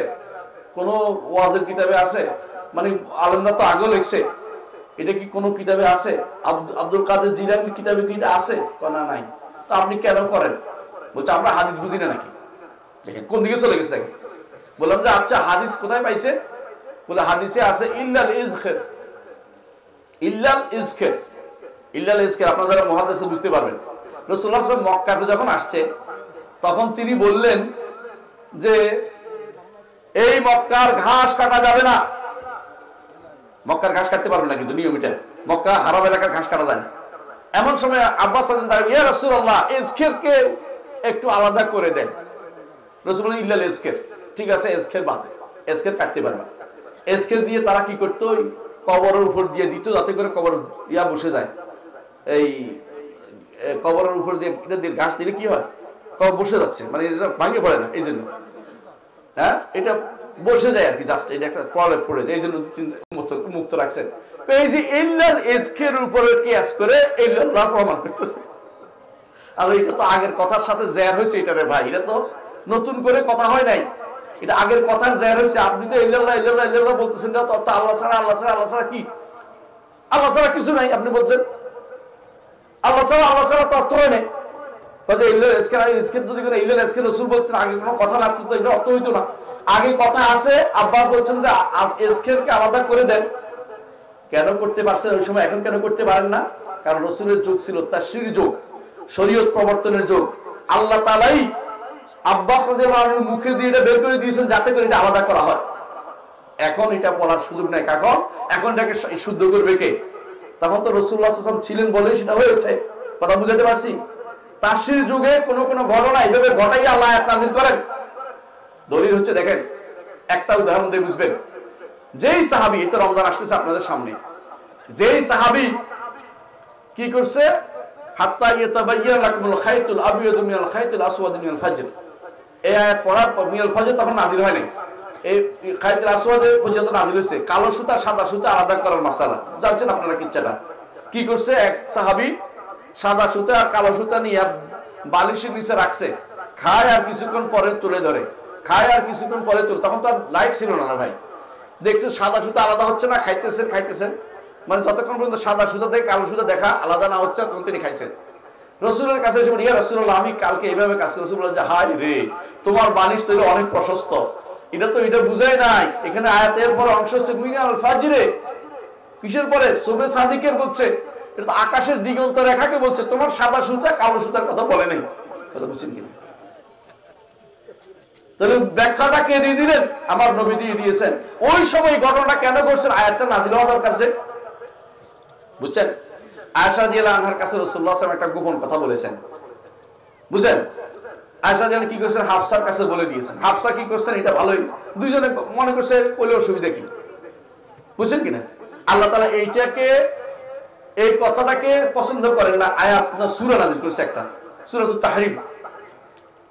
তাহরীম নাযিল করেছে আল্লাহ তাআলা, যে আপনি একজন স্ত্রীর কাছে আপনি একটা কথা বলেছেন, সে আরেকজনকে বলে দিছে এবং এটা ভালো কাজ হয় নাই, আল্লাহ তাআলা সে প্রচার করে দিলেন। আচ্ছা বলেন তো, এই ঘটনাটা যদি না ঘটতো আল্লাহ একটা কেমন নাযিল করতেন? কথা বুঝছেন কিনা? ওই যুগে তাশরীর যুগ, এটা আল্লাহ তাআলা এই ঘটাইয়া তারপর একটা নাযিল করাই দিয়েছেন। কিন্তু এখন আপনি ইচ্ছা করলে নতুন কোন তথ্য দিতে পারবেন না, নতুন কোন শরীয়ত হবে না। এখন অনেকে বলে যে ওই সময় তো হয়েছে, এখন হবে না, এটা হবে না, এখন নতুন করে দিতে পারবেন না, কারণ এখন শরীয়তের যুগ না, শরীয়তের যুগ পার হয়ে গেছে। কথা বুঝতে পারছি? তাহলে আপনার নীতি হচ্ছে এটা 2 নম্বর নীতি। একই বিষয়ে কথা বলতে হলে কি করতে হবে, একই বিষয়ে কোন হুকুম দিতে হলে, কোন একটা বিধান দিতে হলে এই বিষয়ে কোরআন ও হাদিসের যত ভাষ্য আছে একসাথে করে তারপরে আপনি এই বিষয়ে হুকুম দিতে হবে। কথা বুঝছেন? কাদারিরা নষ্ট হয়েছে কেন বলেন তো, জাবারিরা নষ্ট হয়েছে কেন? একটা উদাহরণ দিলে বুঝবেন। আল্লাহ কোরআনে কারিমে কোথাও কোথাও বলেছেন যে আল্লাহ কোথাও বলেছেন যে তোমরা তোমাদের যা অর্জন করেছো, মা আসাবাতকুম মুসিবাতুন ফাবিমা কাসাবাত আইদিকুম, যত মুসিবত সব তোমাদের হাতের কামাই করা। এখন কাদারে বলছে আমরাই তো করছি, আমরাই সর্বসেরবা। আবার যারা আছে, জাবারিরা আছে, যারা কোনো কাজ মনে করে নিজের কোনো কাজ নাই, হ্যাঁ যেমনি নাচা হোক তেমনি নাচি, পুতুলের কি দোষ, এটা বলে। ওরা বলছে আল্লাহ কোরআন এক জায়গায় বলছে ওমা রামাইতে ইজ রামাইতে ওয়ালাকিন্নাল্লাহ রামা, আপনি যখন বালু নিক্ষেপ করেছেন, আপনি নিক্ষেপ করেন না, আল্লাহ নিক্ষেপ করেছে। কয় তাহলে আল্লাহ, আমরা কি, আমরা কিছুই না। এটা দুটাই তো ভুল, দুটো একসাথে করলে আহলে সুন্নাত জামাত করেছে। তারা বলছে হ্যাঁ নিক্ষেপ করেছেন রাসূল, পৌঁছে দিয়েছেন কে? আল্লাহ পৌঁছে দিয়েছেন। কথা বাচ্চাকে বুঝছেন তো? অর্থাৎ আমারও কর্ম আছে, আল্লাহরও কর্ম আছে। আল্লাহর ইচ্ছা আছে, সেই ইচ্ছা অনুসারে আমার ইচ্ছা অনুষ্ঠিত হয়। তবে আমারও ইচ্ছা আছে। দুনিয়ার কেউ বলে না যে আমি যে হাত নাচতেছি এটা আমি হাত নাচাচ্ছি, এটা কেউ বলে না। নইলে মানুষ দুনিয়াতে একে অপরকে দৌড় দিতে পারতো না, যদি একটা থাপ্পড় দিয়ে বলছে আল্লাহর ইচ্ছায় তোর থাপ্পড় দিছি, চুপ থাকতে হবে। দুনিয়াকে চুপ থাকে, যদি কেন বলে যে দোস্ত কিছু বলিস না, আল্লাহর ইচ্ছায় শুধু থাপ্পড়টা হয়েছে, তুই চুপ করে থাক, এখানে কিন্তু এটা বলে না। আল্লাহ শরীয়ত মানার ব্যাপারে যাবার এটা বলে যে আমার কোনো দোষ নাই, আল্লাহ এটা করছে, এই জন্য আমি নামাজ পড়ি না কেন, আল্লাহ পড়াক। এটা শয়তানদের কাজ, এটা ইমানদারের কাজ হতে পারে না। এই জন্য সালাফি মানহাজের দ্বিতীয় নীতি হচ্ছে একই বিষয়ে কথা বলতে হলে আপনার কি করতে হবে, কোরআন এবং সুন্নাহর ভাষ্যকে একসাথে করে তার উত্তর দিতে হবে। অর্ধেক উত্তর দেয়া যায় না। বর্তমানে অধিকাংশ যারা এই জাতীয় মুজাহিদ টাইপের লোক বাইর হয়েছে, হ্যাঁ, এরা কি করে এরকম উত্তর দিচ্ছে? আচ্ছা বলুন তো, কোরআনে কারিমে আল্লাহ বলছে, একটা উদাহরণ দিয়ে বুঝবেন, সূরের হাত কাটতে বলছে, বলছে কিনা? এটাকে আপনি কাটতে পারবেন? কি জন্য? শর্ত আছে না? কখন কাটতে হবে শর্ত আছে না? আছে। ঠিক জিহাদেরও বহুত আয়াত আছে, কিন্তু হানাহানি মারামারি পার্টি কিছু আছে।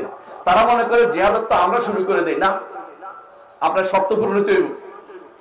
কখন জিহাদ করতে হবে আলেমরা বলে দিবে, কখন করা যাবে না এটা আলেমরা বলবে, কখন ফরজ হয়ে যায় এটা আলেমরা বলবে, কখন কোনো ফরজ হয়ে যায়। আর জিহাদ বলতে কোনটা বুঝে সেটা আলেমরা বলে দিবে। আপনি হঠাৎ করে একটা জাহিদু ফিল্লাহ হাক্কা জিহাদি, এটাও একজন কাতিলু ফি সাবিলিল্লাহ এটা বলে বলে মানুষকে ফুসটা দিতে পারেন না। কারণ আপনি জানতে হবে এটা কার দায়িত্ব, প্রথমে কার। কারণ রাসূল বলে দিয়েছেন ইন্নামাল ইমামু জুন্নাতুন ইউকাতুল মিন ওয়ারাইহি, ইমাম হচ্ছে ঢালের মতো যার পিছনে থেকে যুদ্ধ করতে হয়। হাদিস এবং কোরআন একসাথে না করলে আপনি বিভ্রান্ত হবেন, কোরআন অপব্যাখ্যা ঠেকাবেন কি করে? বুঝাতে পারছি কথাটা? তো 2 নম্বর নীতি বললাম। 2 নম্বর নীতির মধ্যে একটা অংশ রয়েছে, সেটা হচ্ছে মুতাশাবিহকে মুহকামের দিকে নিয়ে যেতে হবে। মুহকামকে মুতাশাবিহের দিকে নিবেন না। মুতাশাবিহ মুহকাম বুঝেন কিনা এটা বুঝাই দেই। আল্লাহ কোরআনে কারীম বলেছেন, তিনি হুয়াল্লাযী আনজালা আলাইকাল কিতাব মিনহু আয়াতুন মুহকামাতুন হুন্না উম্মুল কিতাব ওয়া উখারু মুতাশাবিহাত। আজকের পাঠটা খুব কঠিন আমি জানি, কিন্তু আপনারা প্রশ্ন দিয়েছেন যেহেতু আলোচনা করতে হচ্ছে, বিষয়টা এরকমই দেওয়া হয়েছে আমাকে। এই জন্য হুয়াল্লাযী আনজালা আলাইকাল কিতাব, আল্লাহ কিতাব নাযিল করছে কিনা? এই কিতাবের কিছু অংশ পড়লে বোঝা যায়, আর কিছু অংশ বুঝতে হলে কি করে? আলেমের কাছে যাইতে হয়, ঠিক কিনা? অনেক কথা আছে। কুল হুয়াল্লাহু আহাদ, একজন মানুষ যে কোনো বেদুইন বুঝে গেছে, কিন্তু ফাকিহাতাও আব্বা মাতাআল্লাকুম আলি আনআমিকুম, আব্বা শব্দের অর্থ আবু বকর রাদিয়াল্লাহু আনহু বুঝতেছেন না। কথা বুঝেন কিনা? কিছু অংশ বোঝা যায় পড়লে, কিছু অংশ বুঝতে হলে কি লাগে? একটু কাঠখড় পড়াইতে হয়। শরীয়তের নিয়ম হচ্ছে, আহলুস সুন্নাত ওয়াল মানহাজ হচ্ছে, যেটা বোঝা যায় এটাকে গ্রহণ করতে হবে, যেটা বোঝা যায় না এটাকে এটার সাথে মিলিয়ে বলতে হবে। এটা হচ্ছে নিয়ম। দেখুন আল্লাহ তাআলা বলছে ইন্না আ'তাইনাকাল কাউসার, আমরা আপনাকে কাউসার প্রদান করেছি। আমরা, ইন্না বলতে আমরা বলছে। এখন যদি আপনি অনুবাদ করেন আমি, তাহলে আপনি কোরআনের সাথে কোরআন বিকৃতি করলেন। আমি বলতে পারেন, আল্লাহ আমরা বলছে। এটার নাম হচ্ছে রয়্যাল উই, রাজকীয় বহু বচন। আপনি দেখবেন দেশের শাসক যারা আছে, বর্তমানেও শাসক মাঝে মধ্যে কি বলে, আজকেও কালকেও বলছে, দেখলাম বলতেছে আমরা আপনাদের সামনে তুলে দেব, আপনারা দেখবেন কে কি করতেছে। তিনি একজন, আমরা বলতেছে কেন? কারণ এটার নাম হচ্ছে রাজকীয় উই। রাজস্বিক বাণী সবসময় কি হয়? বোল্ডনেস থাকে, বড় করে কথা বলে। আমি বললে কম হয়, আমরা বলছি বলে, আমরা ঘোষণা করছি বলে। রাজস্বিকরা যারা বড় পদে থাকে, আল্লাহ রাব্বুল আলামিনের চেয়ে বড় কিছু আছে নাকি? তিনি এই জন্য বহু বচন ব্যবহার করেন। ইন্নানি আনাল্লাহু লা ইলাহা ইল্লা আনা ফা'বুদনি ওয়া আকিমিস সালাতা লিযিকরি, কখনো এক বচনও ব্যবহার করেন। এক বচন যেহেতু ব্যবহার করছেন, বুঝে হচ্ছে তিনি এক, তিনি তো আর কেউ নাই। বহু বচন ব্যবহার করছেন শুধুমাত্র এটা বোঝানোর জন্য তিনি রাজাধিরাজ, তার চেয়ে বড় কেউ হইতে পারে না। সুতরাং রাজাধিরাজের ঘোষণা এটা, রাজাধিরাজের ঘোষণা এটা বোঝানোর তিনি বহু বচন ব্যবহার করছেন। কাউসার হচ্ছে জান্নাতের প্রস্রবণ, জান্নাতের বড় নাহার, বড় কিছু, এইটার একমাত্র মালিক হচ্ছেন মুহাম্মদুর রাসূলুল্লাহ সাল্লাল্লাহু আলাইহি ওয়াসাল্লাম। এইটা থেকে ঝর্ণা প্রত্যেক নবীর কাছে হাউদ যাবে, সেখান থেকে তার নবীরা তাদের উম্মতদেরকে পানি পান করাবে। তাহলে তো মূল মালিক কে?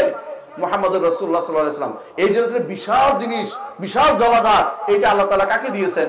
মুহাম্মদুর রাসূলুল্লাহ সাল্লাল্লাহু আলাইহি ওয়াসাল্লাম। এইটা যেহেতু বড় জিনিস দিয়েছেন, এই জন্য আল্লাহ বলছেন ইন্না আ'তাইনাকাল, বহু বচন ব্যবহার করেছেন, যেহেতু তিনি এটা বিশাল বড় কিছু দিয়েছেন, রাজস্বিক দান দিয়েছেন, বড় দান দিয়েছেন, এই যে বহু বচন ব্যবহার করেছেন। এইটা না বুঝে আমার দেশের বাংলা ভাষার অনুবাদগুলি দেখেন, একটা একটা করে সবগুলি কি লিখছে? আমি। কিসের অনুবাদ করছেন আপনি? ভুল অনুবাদ করছেন।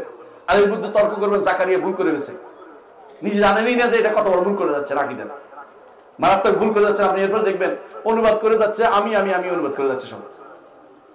আর ইন্নানি অর্থ যদি আমি হয়, ইন্নানার অর্থ আমি কেমনে একটা হয়? একটা আনা একটা নাহনু একরকম হইতে পারে না, দুটো ভিন্ন অর্থ। এই জন্য ইংরেজি দেখবেন ঠিকই অনুবাদ করছে, শুদ্ধ বুঝে অনুবাদ করছে, আই অনুবাদ করে নাই। ফার্স্টে দেখবেন তো ঠিকই 1 বছর অনুবাদ করে না, বহু বছর অনুবাদ করছে।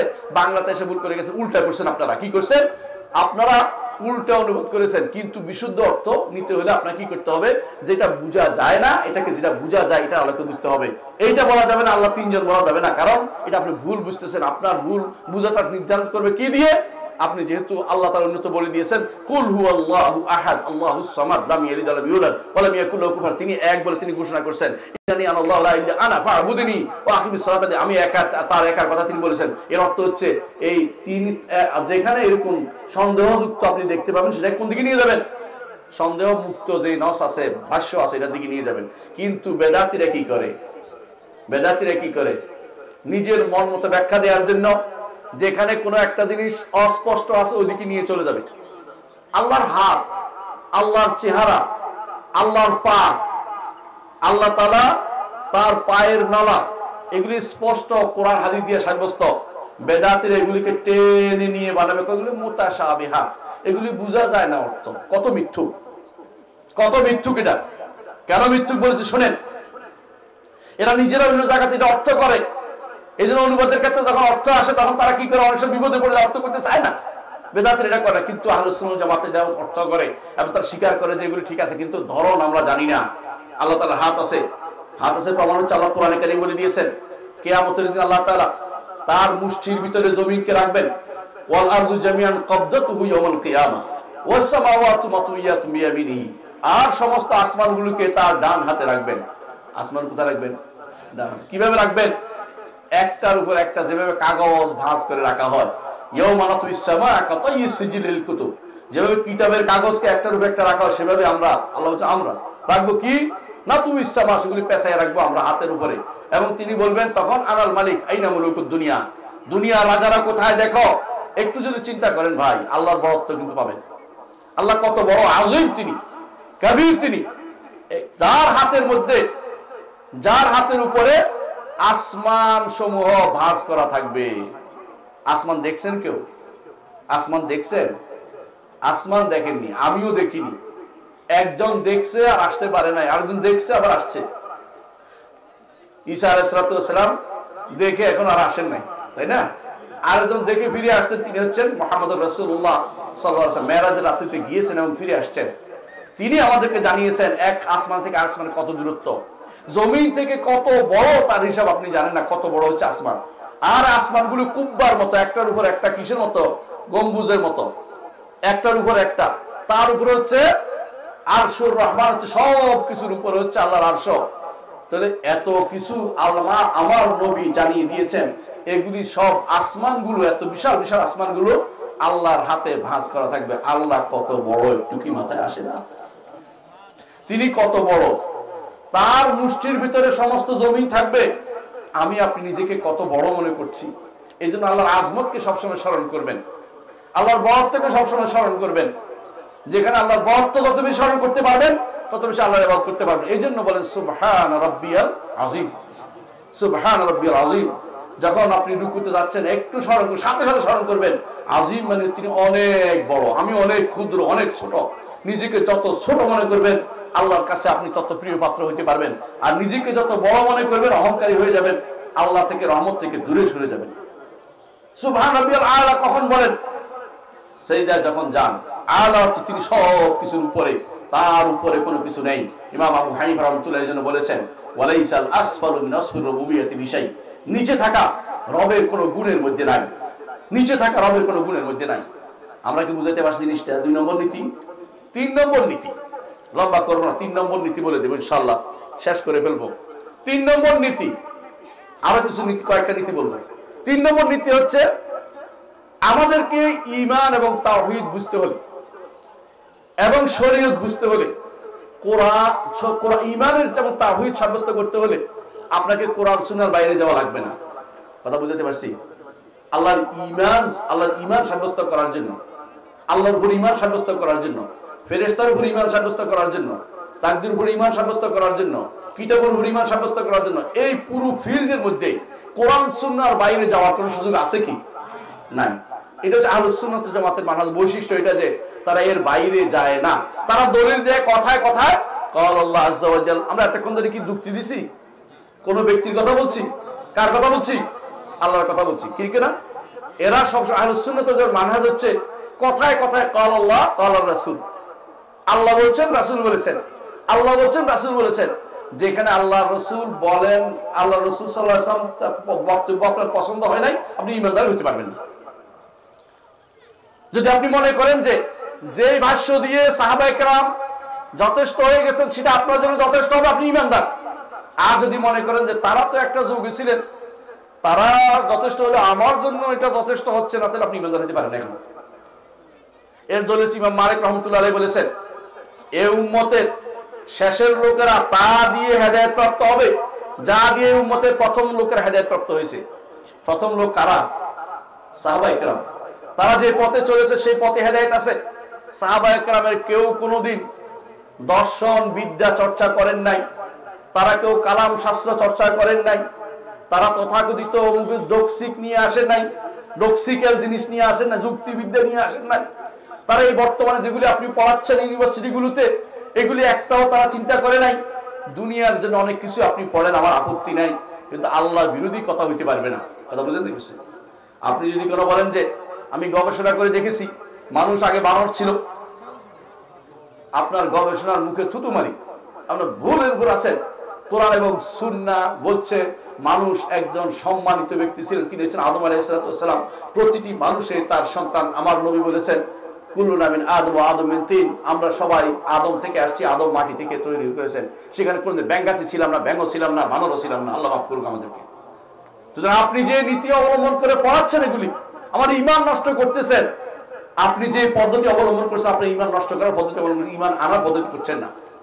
এই জন্য যারা এরকম দর্শন শাস্ত্র অথবা এরকম প্রাণীবিদ্যা উদ্ভিদ্যা নাম দিয়ে মানুষদেরকে বানর বানাচ্ছে, এরা কোনোদিন সঠিক পথ পাবে না। এই আপনার যুক্তি কাজে আসবে না। আপনাকে কোরআন এবং সুন্নাহ অনুসরণকে হেদায়েত পেতে হবে। সারা জীবনের যুক্তি দিলে আপনি সঠিক পথে থাকতে পারবেন না। এক ঘটনা আপনি জানেন, ইমাম রাজির নাম শুনেছেন। ইমাম রাজি বিখ্যাত ব্যক্তি, শেষ জীবনে তওবা করেছেন, এই জন্য ইমাম বললাম। তিনি কি করতেন? 101টা যুক্তি নির্ধারণ করছে আল্লাহর অস্তিত্ব সাব্যস্তের জন্য। আপনার কি আল্লাহর অস্তিত্ব সাব্যস্তের যুক্তি লাগে? যুক্তি লাগে? আল্লাহ আছেন, আলহামদুলিল্লাহ, আমি তার ইবাদত করতেছি, নইলে আমি আসলাম কোত্থেকে? সহজ, শেষ শেষ কথা। কিন্তু উনি ভাষার সন্দেহের মধ্যে পড়ে গেছে। এখন একবার আসে নাই, কিভাবে আসলো নাই, চিন্তা করতে করতে 101টা যুক্তি দিছে। যুক্তি দিয়ে যাচ্ছে, এক জায়গা দিয়ে নিশাপুরে যাচ্ছে। যাওয়ার সময় মানুষ দৌড়াচ্ছে পিছিয়ে পিছিয়ে। সাধারণত দেখেন না হাজার হাজার ক্যামেরা উপস্থিত হয়ে যায় কোনো কোনো মাহফিলে, দেখেন না আপনারা, নাম বলতে চাচ্ছি না কারণ। যুক্তি দিয়ে চলে ওরা। যুক্তির জায়গাতে ইসলামের কাজ নাই। ইসলাম হচ্ছে অনুসরণের নাম। যুক্তি দিয়ে আপনি ইসলাম অন্য কোনো পদ্ধতি দিয়ে হেদায়েত দিতে পারবেন না কাউকে। আল্লাহ যদি হেদায়েত দেয় সে হেদায়েত পাবে। শোনেন, এই জন্য যুক্তি দিয়ে পর্যন্ত যুক্তি বিতর্ক হয়, ঈমান আনে নাই। বেশিরভাগ ঈমান আনছে আল্লাহ তাআলা অন্তরে হেদায়েত দিয়ে দিয়েছে। কোরআন আয়াতের একটা পড়েছে, হাদিস একটা পড়েছে, তার মধ্যে হচ্ছে এটা তো সাধারণ কথা হইতে পারে না, সঙ্গে সঙ্গে ঈমান আনছে। কিন্তু যুক্তি দিয়ে শুধু আনন্দ অনুভব হয়, ঝগড়া হয়, বিতর্ক হয়, কিন্তু ঈমানের দিকে যায় না কেউ। এই জন্য যুক্তি দিয়ে ঈমান পাবেন না। ঈমান হচ্ছে আপনার কিন্তু আসতে হবে কোরআন এবং সুন্নাহর অনুসরণ করলে ঈমান পাবেন। তো তিনি যখন দৌড়াচ্ছে, পিছিয়ে পিছিয়ে বহুত মানুষ দৌড়াচ্ছে।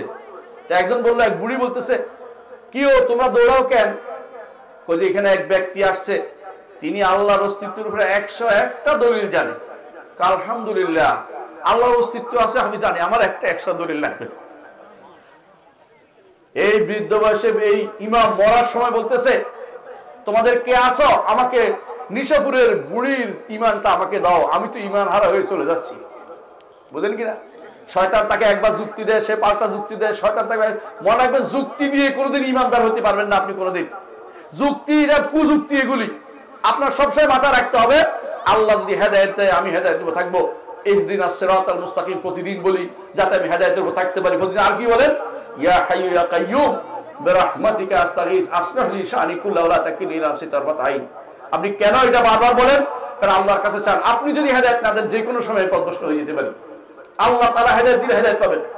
ইমাম রাজি তখন বারবার বলতেছেন, আমাকে নিশাপুরের ওই বুড়ির ইয়া দেন, আমি যুক্তি তর্কে যাইতে চাই না, বুড়ির ঈমানটা আমার দরকার।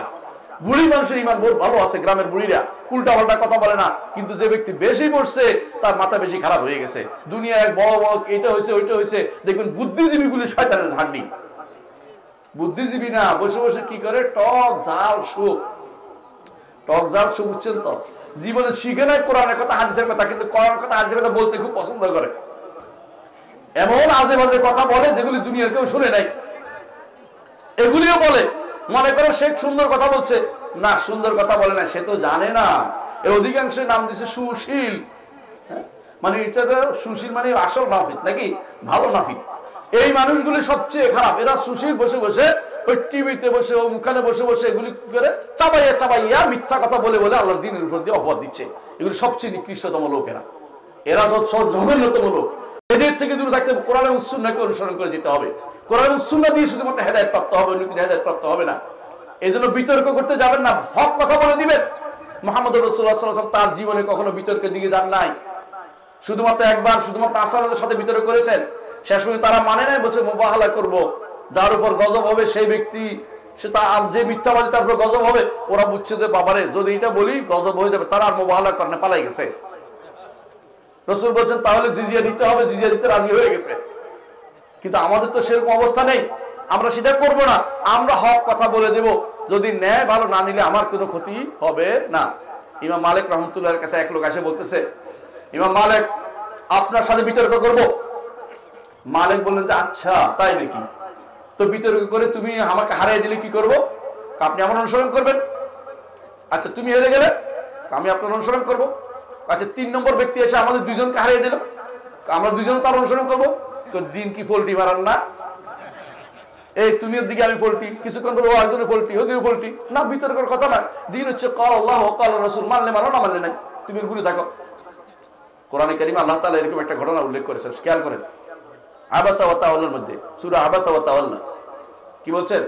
আবাসা ওয়া তাওয়াল্লা আন জাআহুল আমা ওয়া মা ইউদরিকা লাআল্লাহু ইয়াযাক্কা আও ইয়াযাক্কারু ফাতানফাহু যিকরা আম্মা মান ইস্তাগনা ফাআনতা লাহু তাসাদ্দা ওয়া মা আলাইকা আল্লা ইয়াযাক্কা ওয়া আম্মা মান জাআকা ইয়াসআ ওয়া হুয়া ইয়াখশা ফাআনতা আনহু তালাহা। ঘটনাটা হচ্ছে, ঘটনা বলে বুঝবেন, শুভ অনুবাদ করতে পারবো না, সময় হবে না। একবার আব্দুল্লাহ ইবনে উম্মে মাকতুম, তিনি অন্ধ সাহাবী, তিনি রাসূলের কাছে আসছেন, এসে মাসআলা জিজ্ঞাসা করবেন। এমন সময় ওখানে বসা ছিল কুরাইশ সর্দাররা, বড় বড় সর্দাররা। রাসূল মনে করলেন যে এটা পরে জিজ্ঞাসা করতে পারো, আমি এখন এই কুরাইশ সর্দারদের গুরুত্ব দেওয়া দরকার, কারণ এরা ঈমান আনলে আমার বহুত লাভ। আল্লাহ তাআলা এটা পছন্দ করেননি। আল্লাহ তাআলা বলছেন এরা ঈমান না আনলে আপনার কোনো ক্ষতি হবে না, কিন্তু যে দৌড়ে আসছে আপনার কাছে দ্বীন শিখার জন্য তাকে আপনি দ্বীন শিক্ষা দেন। মানে আপনি যুক্তি দিয়ে দিয়ে বহুত মানুষের ঈমানে ঢুকাবেন, এই চিন্তা বন্ধ করে দেন। আপনি দাওয়াতের কাজ করেন, আল্লাহ এটা বলছে, রাসূল এটা বলছে, কোরআন এটা বলছে, এই বলতে থাকেন। হাদিসের কথা বলেন, আল্লাহ রাসূলের কথা বলেন, জীবনী বলেন। দেখবেন যে একজন মানুষ আল্লাহ তাআলা তার মন নরম করে ঈমানের দিকে আসবে। আপনি যুক্তি দিবেন, পাল্টা যুক্তি আসবে, এই যুক্তি কোনোদিনই বন্ধ হবে না, কুযুক্তি চলতেই থাকবে কিয়ামত পর্যন্ত। ওই যুক্তি দিয়ে ঈমানদাররা কোনো ঈমান আনে না। ঈমানদার ঈমান কিসের উপরে? কোরআন এবং সুন্নাহ তাদের জন্য যথেষ্ট মনে করে ঈমানের ক্ষেত্রে। বুঝে আসছে কথাটা? কয় নম্বর নীতি এটা? 3 নম্বর নীতি বলছে। 4 নম্বর নীতি, এটা গুরুত্বপূর্ণ বেশি। কোরআন এবং সুন্নাহ বুঝার ক্ষেত্রে, কোরআন এবং সুন্নাহ বুঝার ক্ষেত্রে আপনাকে সালফে সালেহিনের নীতিতে যেতে হবে, নিজের মন মতো ব্যাখ্যা করলে হবে না। কথা বুঝছেন কিনা? একজন আমাকে বলতেছে কোরআনেই তো মিলাদ আছে। আমি বলছি বাবা কোরআনে মিলাদ আছে কোন জায়গায়? কয় যে আল্লাহ তাআলা বলছে আসসালামু আলাইহি ইয়াওমা উলিদা ওয়া ইয়াওমা আমুতু ওয়া ইয়াওমা ইয়ামুতু ওয়া ইয়াওমা ইউবাসু হাইয়া। কোরআনে কারিমে এক জায়গায় আছে তো, কোন সূরা? সূরা মারইয়ামের মধ্যে।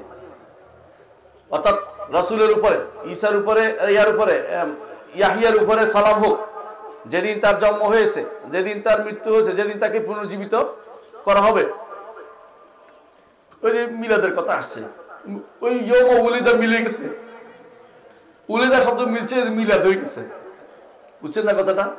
ওই ব্যাখ্যা দাঁড় করাইছে। আরে বেটা তাহলে তো মরার দিনেও মিলাদ পড়তে হইব, তাহলে তো পুনরুত্থানের দিনেও মিলাদ পড়তে হবে কেউ একজন, যে ওদিন যে মিলাদ পড়া আসে। তোরে কে কইছে এই ব্যাখ্যা করতে? এই ব্যাখ্যা সে দাঁড় করাইছে। এরকম বহু ব্যাখ্যাকার আছে। একজনের নাম ছিল বায়ান ইবনে সামআন, সে নবুয়তের দাবি করছে।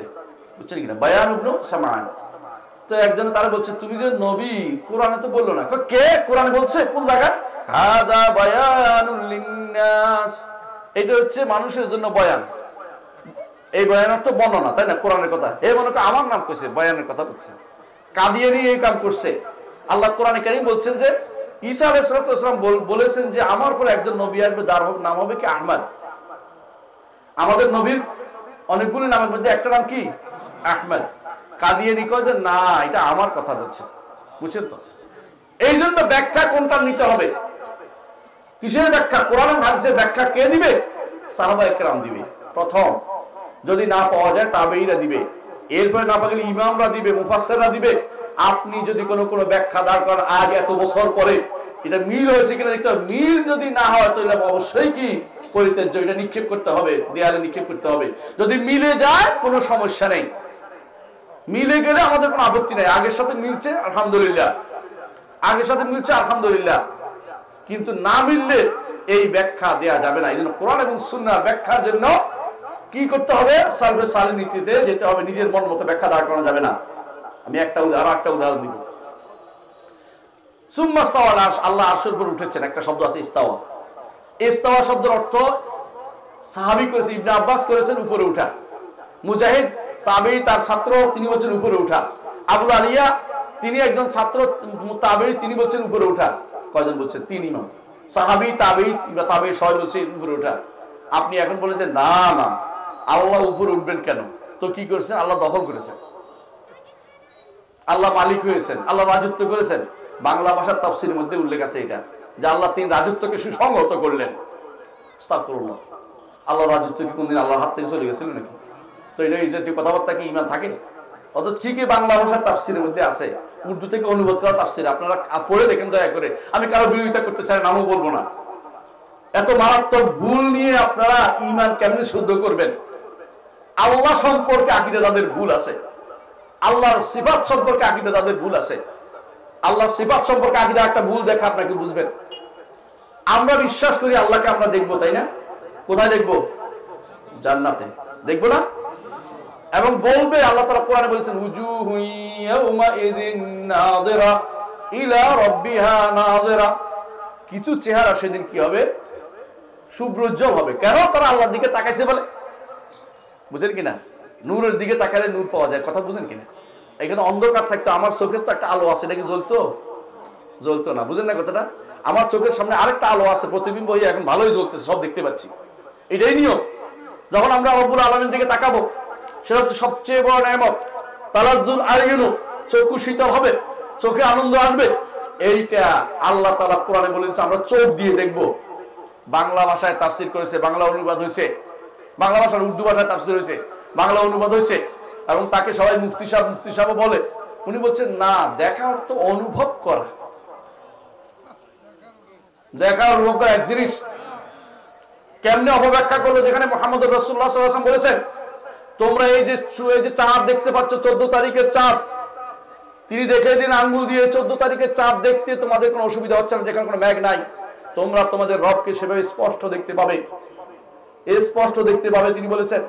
এবং তিনি বলেছেন তোমাদের চেহারা, আল্লাহর চেহারার দিকে তাকাবে তোমরা। এই সমস্ত হাদিস সবগুলিকে অপব্যাখ্যা করে বলছে উপলব্ধি হবে। কেন বলে জানেন? তারা বলে যে যদি কোনো দেখে তো দিক হয়ে যায়, আল্লাহ কোনো দিকে নাই। আরে বেটা, আল্লাহ কোনো দিকে নাই, এটা কোরআনের কথা না হাদিসের কথা? আল্লাহ উপরে, আল্লাহ বলে দিয়েছেন কোরআনে কারিমে। বারবার তিনি বলেছেন তিনি উপরে, ওয়া হুয়াল আলিয়্যুল আযীম, তিনি আলী, সব কিছুর উপরে তিনি, আযীম তিনি, বড় তিনি। আয়াতুল কুরসি কেন পড়তে হয় সকাল বিকাল? বুঝছেন তো? প্রতি সালাতের পরে কেন পড়তে হয়? এই জন্য যে এটা আল্লাহর ঈমানকে সাব্যস্ত করে দেয়। আল্লাহর ঈমানকে শুদ্ধ করতে হয়। আয়াতুল কুরসির ব্যাখ্যাটা একটু জেনে নেবেন। islamhouse.com একটা ব্যাখ্যা আছে, এটা পড়বেন, ভালো একটা ব্যাখ্যা। শেখ আব্দুর রাজ্জাক বাজার তিনি অনুবাদ ব্যাখ্যা করেছেন, আমরা এটা বাংলা অনুবাদ করে আপনাদেরকে দিয়েছি, এটা পড়বেন। কেন আপনারা বেশি আয়াতুল কুরসি বেশি পড়বেন? কারণ এখানে আল্লাহর সিফাত বর্ণনা করা হয়েছে। এই জন্য বলছিলাম সালাফি ব্যাখ্যা দরকার। কোরআন এবং হাদিসের ব্যাখ্যা অনেকেই দিবে আপনাকে, দয়া করে যা দিবে তাই পড়বেন না। আপনাকে কোরআন হাদিসের ভাষ্য পড়তে হলে, বুঝতে হলে সালফে সালিহিনের ব্যাখ্যায় যেতেই হবে। সালফে সালিহিন যে ব্যাখ্যা দেয় না, এই ব্যাখ্যা নিব না, ওই ব্যাখ্যা আমার দরকার নেই।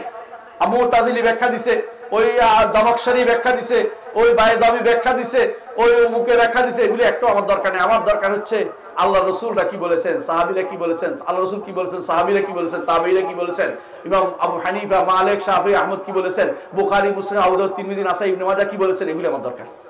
এখন বলতে পারেন এগুলি কোথায় আছে? এগুলি একদম সংরক্ষিত আছে। এগুলি যদি পেতে চান তাফসীর তাবারী খুলে দেখে পড়ে যান, কোনো সমস্যা নেই। এগুলি পেতে চাইলে তাফসীর ইবনে কাসির পাবেন। এগুলি কিছু বর্ণনা আমি আমার তাফসীরে দিয়েছি, যে আপনারা একটু আগে শুনেছেন ডক্টর হেদায়েতুল্লাহর মুখে। আমি চেষ্টা করেছি আপনাদেরকে শুদ্ধতা দিতে, না হলে এতদিনে আমার বিরুদ্ধে আরো কিছু রচনা হয়ে যেত। অনেক কিছু এমনিতে শুরু করেছে অনেকে, এর বাড়াবাড়ি। 5 খণ্ডের তাফসীর পড়ে দেখবেন, 5 খণ্ডের কেন বলছি, যাতে করে কেউ বলতে না পারে যে আমরা কারো থেকে কিছু নিয়েছি। বরং 5 খণ্ড বলছি আমরা নিয়েছি ঠিক, কিন্তু যেটা নিয়েছি এটা শুদ্ধটা নিয়েছি, খারাপটা নেই। ইমাম তাবারী থেকে নিয়েছি, ইবনে কাসির থেকে। তাফসীর কি আমি পেট থেকে করবো নাকি? তার তো সাহাবায়ে কেরাম থেকে আসবে, তাবেঈরা আসবে, ইমামরা করে, সেখান থেকে তো আমি নিয়েছি। কিন্তু বাংলা ভাষায় করেছি আমি, বাংলা অনুবাদটা আমি করেছি। ওইটা দেখেন, আপনার জন্য সহজ করে দিয়েছি। আপনি আরবি পড়তে পড়তেই পারতেন, আমার তো দুঃখ ছিল না। এই জন্য আগেকার দিনে ইমামরা আরবিতে কেন লিখেছেন? কারণ মানুষ আরবি হয়ে গেছে, মাওলানার মানুষ আরবি হয়ে গেছে, মিশরীরা আরবি ছিল না, আরবি হয়ে গেছে, ইরাকিরা আরবি ছিল, আরবি হয়ে গেছে, আর লাগে নাই তাফসীর করা। কিন্তু আমাদের লাগতেছে, কারণ আমাদের ভাইরা আরবি বুঝে না বলেই তো আমাদেরকে আরবি বলতে হচ্ছে। এই জন্য আমাদেরকে সলফে সালিনের ব্যাখ্যা নিতে হবে, কোরআন এবং হাদিসের ব্যাখ্যা কোনটা নিতে হবে? সালাফদের ব্যাখ্যা। সালাফ কাকে বলে? সাহাবায়ে কেরাম এবং তাদের সুন্দর অনুসারী তাবেঈ, আতবাউত তাবেঈ, ইমামরা, ইমাম ফিকহের ইমাম এবং হাদিসের ইমামদের ব্যাখ্যা নিতে হবে। আমি আমার কথা দীর্ঘ করব না। কয়টা বলেছি এখন? 4টা বলেছি, তাই না? 4টা নীতি বলেছি। 5 নম্বর নীতি বলে শেষ করে দেব। 5 নম্বর নীতি বলে শেষ করব, সবগুলি বলবো না। 5 নম্বর নীতি হচ্ছে যে কোরআন হাদিসের ব্যাখ্যার ক্ষেত্রে প্রকাশ্য অর্থ নিতে হবে। কি নিতে হবে? অপ্রকাশ্য বানানো অর্থ নেওয়া যাবে না। কোরআনের বানানো অর্থ কেমনে করে জানেন তো? নাম শুনেছেন আগা খানিয়া? আগা খান শুনেন নাই? আগা খান গোল কাপ, আগা খান এটা, আগা খান এটা, আগা খান শুনেন নাই? ওরা কি করে? কোরআনের নিজের মতো একটা ব্যাখ্যা দাঁড় করায়। ঠিক সুফিরাও নিজের মতো একটা ব্যাখ্যা দাঁড় করায়। ঠিক অনেক রাজনীতিবিদরাও নিজের মতো একটা ব্যাখ্যা দাঁড় করায়। ঠিক অনুরূপভাবে বিভিন্ন পথভ্রষ্ট গোষ্ঠী কোরআন হাদিসের একটা নিজের মতো একটা ব্যাখ্যা দাঁড় করায়। কিন্তু কোরআন হাদিসের ব্যাখ্যা নির্ধারিত হবে কি দিয়ে? প্রকাশ্য অর্থ দিয়ে। গোপন কোন অর্থ সেখানে আসবে না। প্রকাশ্য অর্থ যেটা কোরআন এবং সুন্নাহর সাথে মিলে, অন্য আয়াতের সাথে মিলে, এটাই শুধু ব্যাখ্যা হবে। নিজের মন মতো ব্যাখ্যা সেখানে আসবে না। এটা কি বুঝাতে পারছি কথাটা? অপব্যাখ্যা ঠেকাতে হবে, অপব্যাখ্যা আনা যাবে না। যে কোনো মূল্যে কোরআন এবং হাদিসের প্রকাশ্য অর্থ নিতে হবে। প্রকাশ্য অর্থের বিরুদ্ধে যারা দাঁড়াবে তারা পথভ্রষ্ট ছাড়া কিছুই না, এটা মনে রাখতে হবে আপনাকে। কারণ না হলে আপনি দেখবেন আগা খানরা কি বলে জানেন? ওদের নিকট সালাত হচ্ছে ইমামের নাম স্মরণ করা, যাকাত হচ্ছে ইমামকে টাকা দেয়া, হজ হচ্ছে ইমামের বাড়িতে যাওয়া, রোজা হচ্ছে ইমামের কথা কাউকে না বলা। পুরো ব্যাখ্যা দাঁড় করে দিছে। এখন আর কিছু করা লাগে না। আমাদের দেশে হাদিস অস্বীকারী এই কাম করে। হাদিস অস্বীকারী সালাত কেমনে আদায় করে দেখছেন? হাদিস অস্বীকারী সালাত কেমনে আদায় করে? হ্যাঁ, তাদের সালাতের নিয়ম নীতি কিছু নাই। কতক্ষণ বসে থাকে, উঠে দাঁড়ায়। উঠে দাঁড়ায় কোথায় পাইছে? হাদিস ছাড়া কোথায় পাবে? কোরআনে কারিমে কোথাও কি বলছে আগে দাঁড়াও, তারপর রুকু করো, তারপর সিজদা করো? কোরআন আছে? তো এই বেটা কেমনে বুঝলো? সালাতটা কেমনে পড়বে? এই জন্য এক ব্যক্তি আছে মুরাদ বিন আমজাদ নামে, পথভ্রষ্ট আহলে কোরআন মানে হাদিস অস্বীকারী হয়ে গেছে। তো সে বলতেছে সালাত শব্দের অর্থ হচ্ছে সংযোগ স্থাপন করা। কারণ আরবিতে ওয়াজারাতুল ইত্তিসালাত, সৌদি সরকার দেখছি ওই যোগাযোগ মন্ত্রণালয়ের নাম দিছে ওয়াজারাতুল ইত্তিসালাত। সালাত মিলছে, কয় যে সালাত শব্দ তো সংযোগ স্থাপন করা। মনে মনে আমি সংযোগ স্থাপন করলাম, সালাত হয়ে গেছে। দিন থাকবে? এই কথা বলে দিন তো বরবাদ করে দিয়েছে এটা বলে, বুঝেন কিনা? এরা পথভ্রষ্ট, এরা ইহুদি নাসারাদের অনুসারী। অথচ তারা, আমরা যারা কোরআন সুন্নাহর অনুসারী, তাদেরকে অপবাদ দেয়।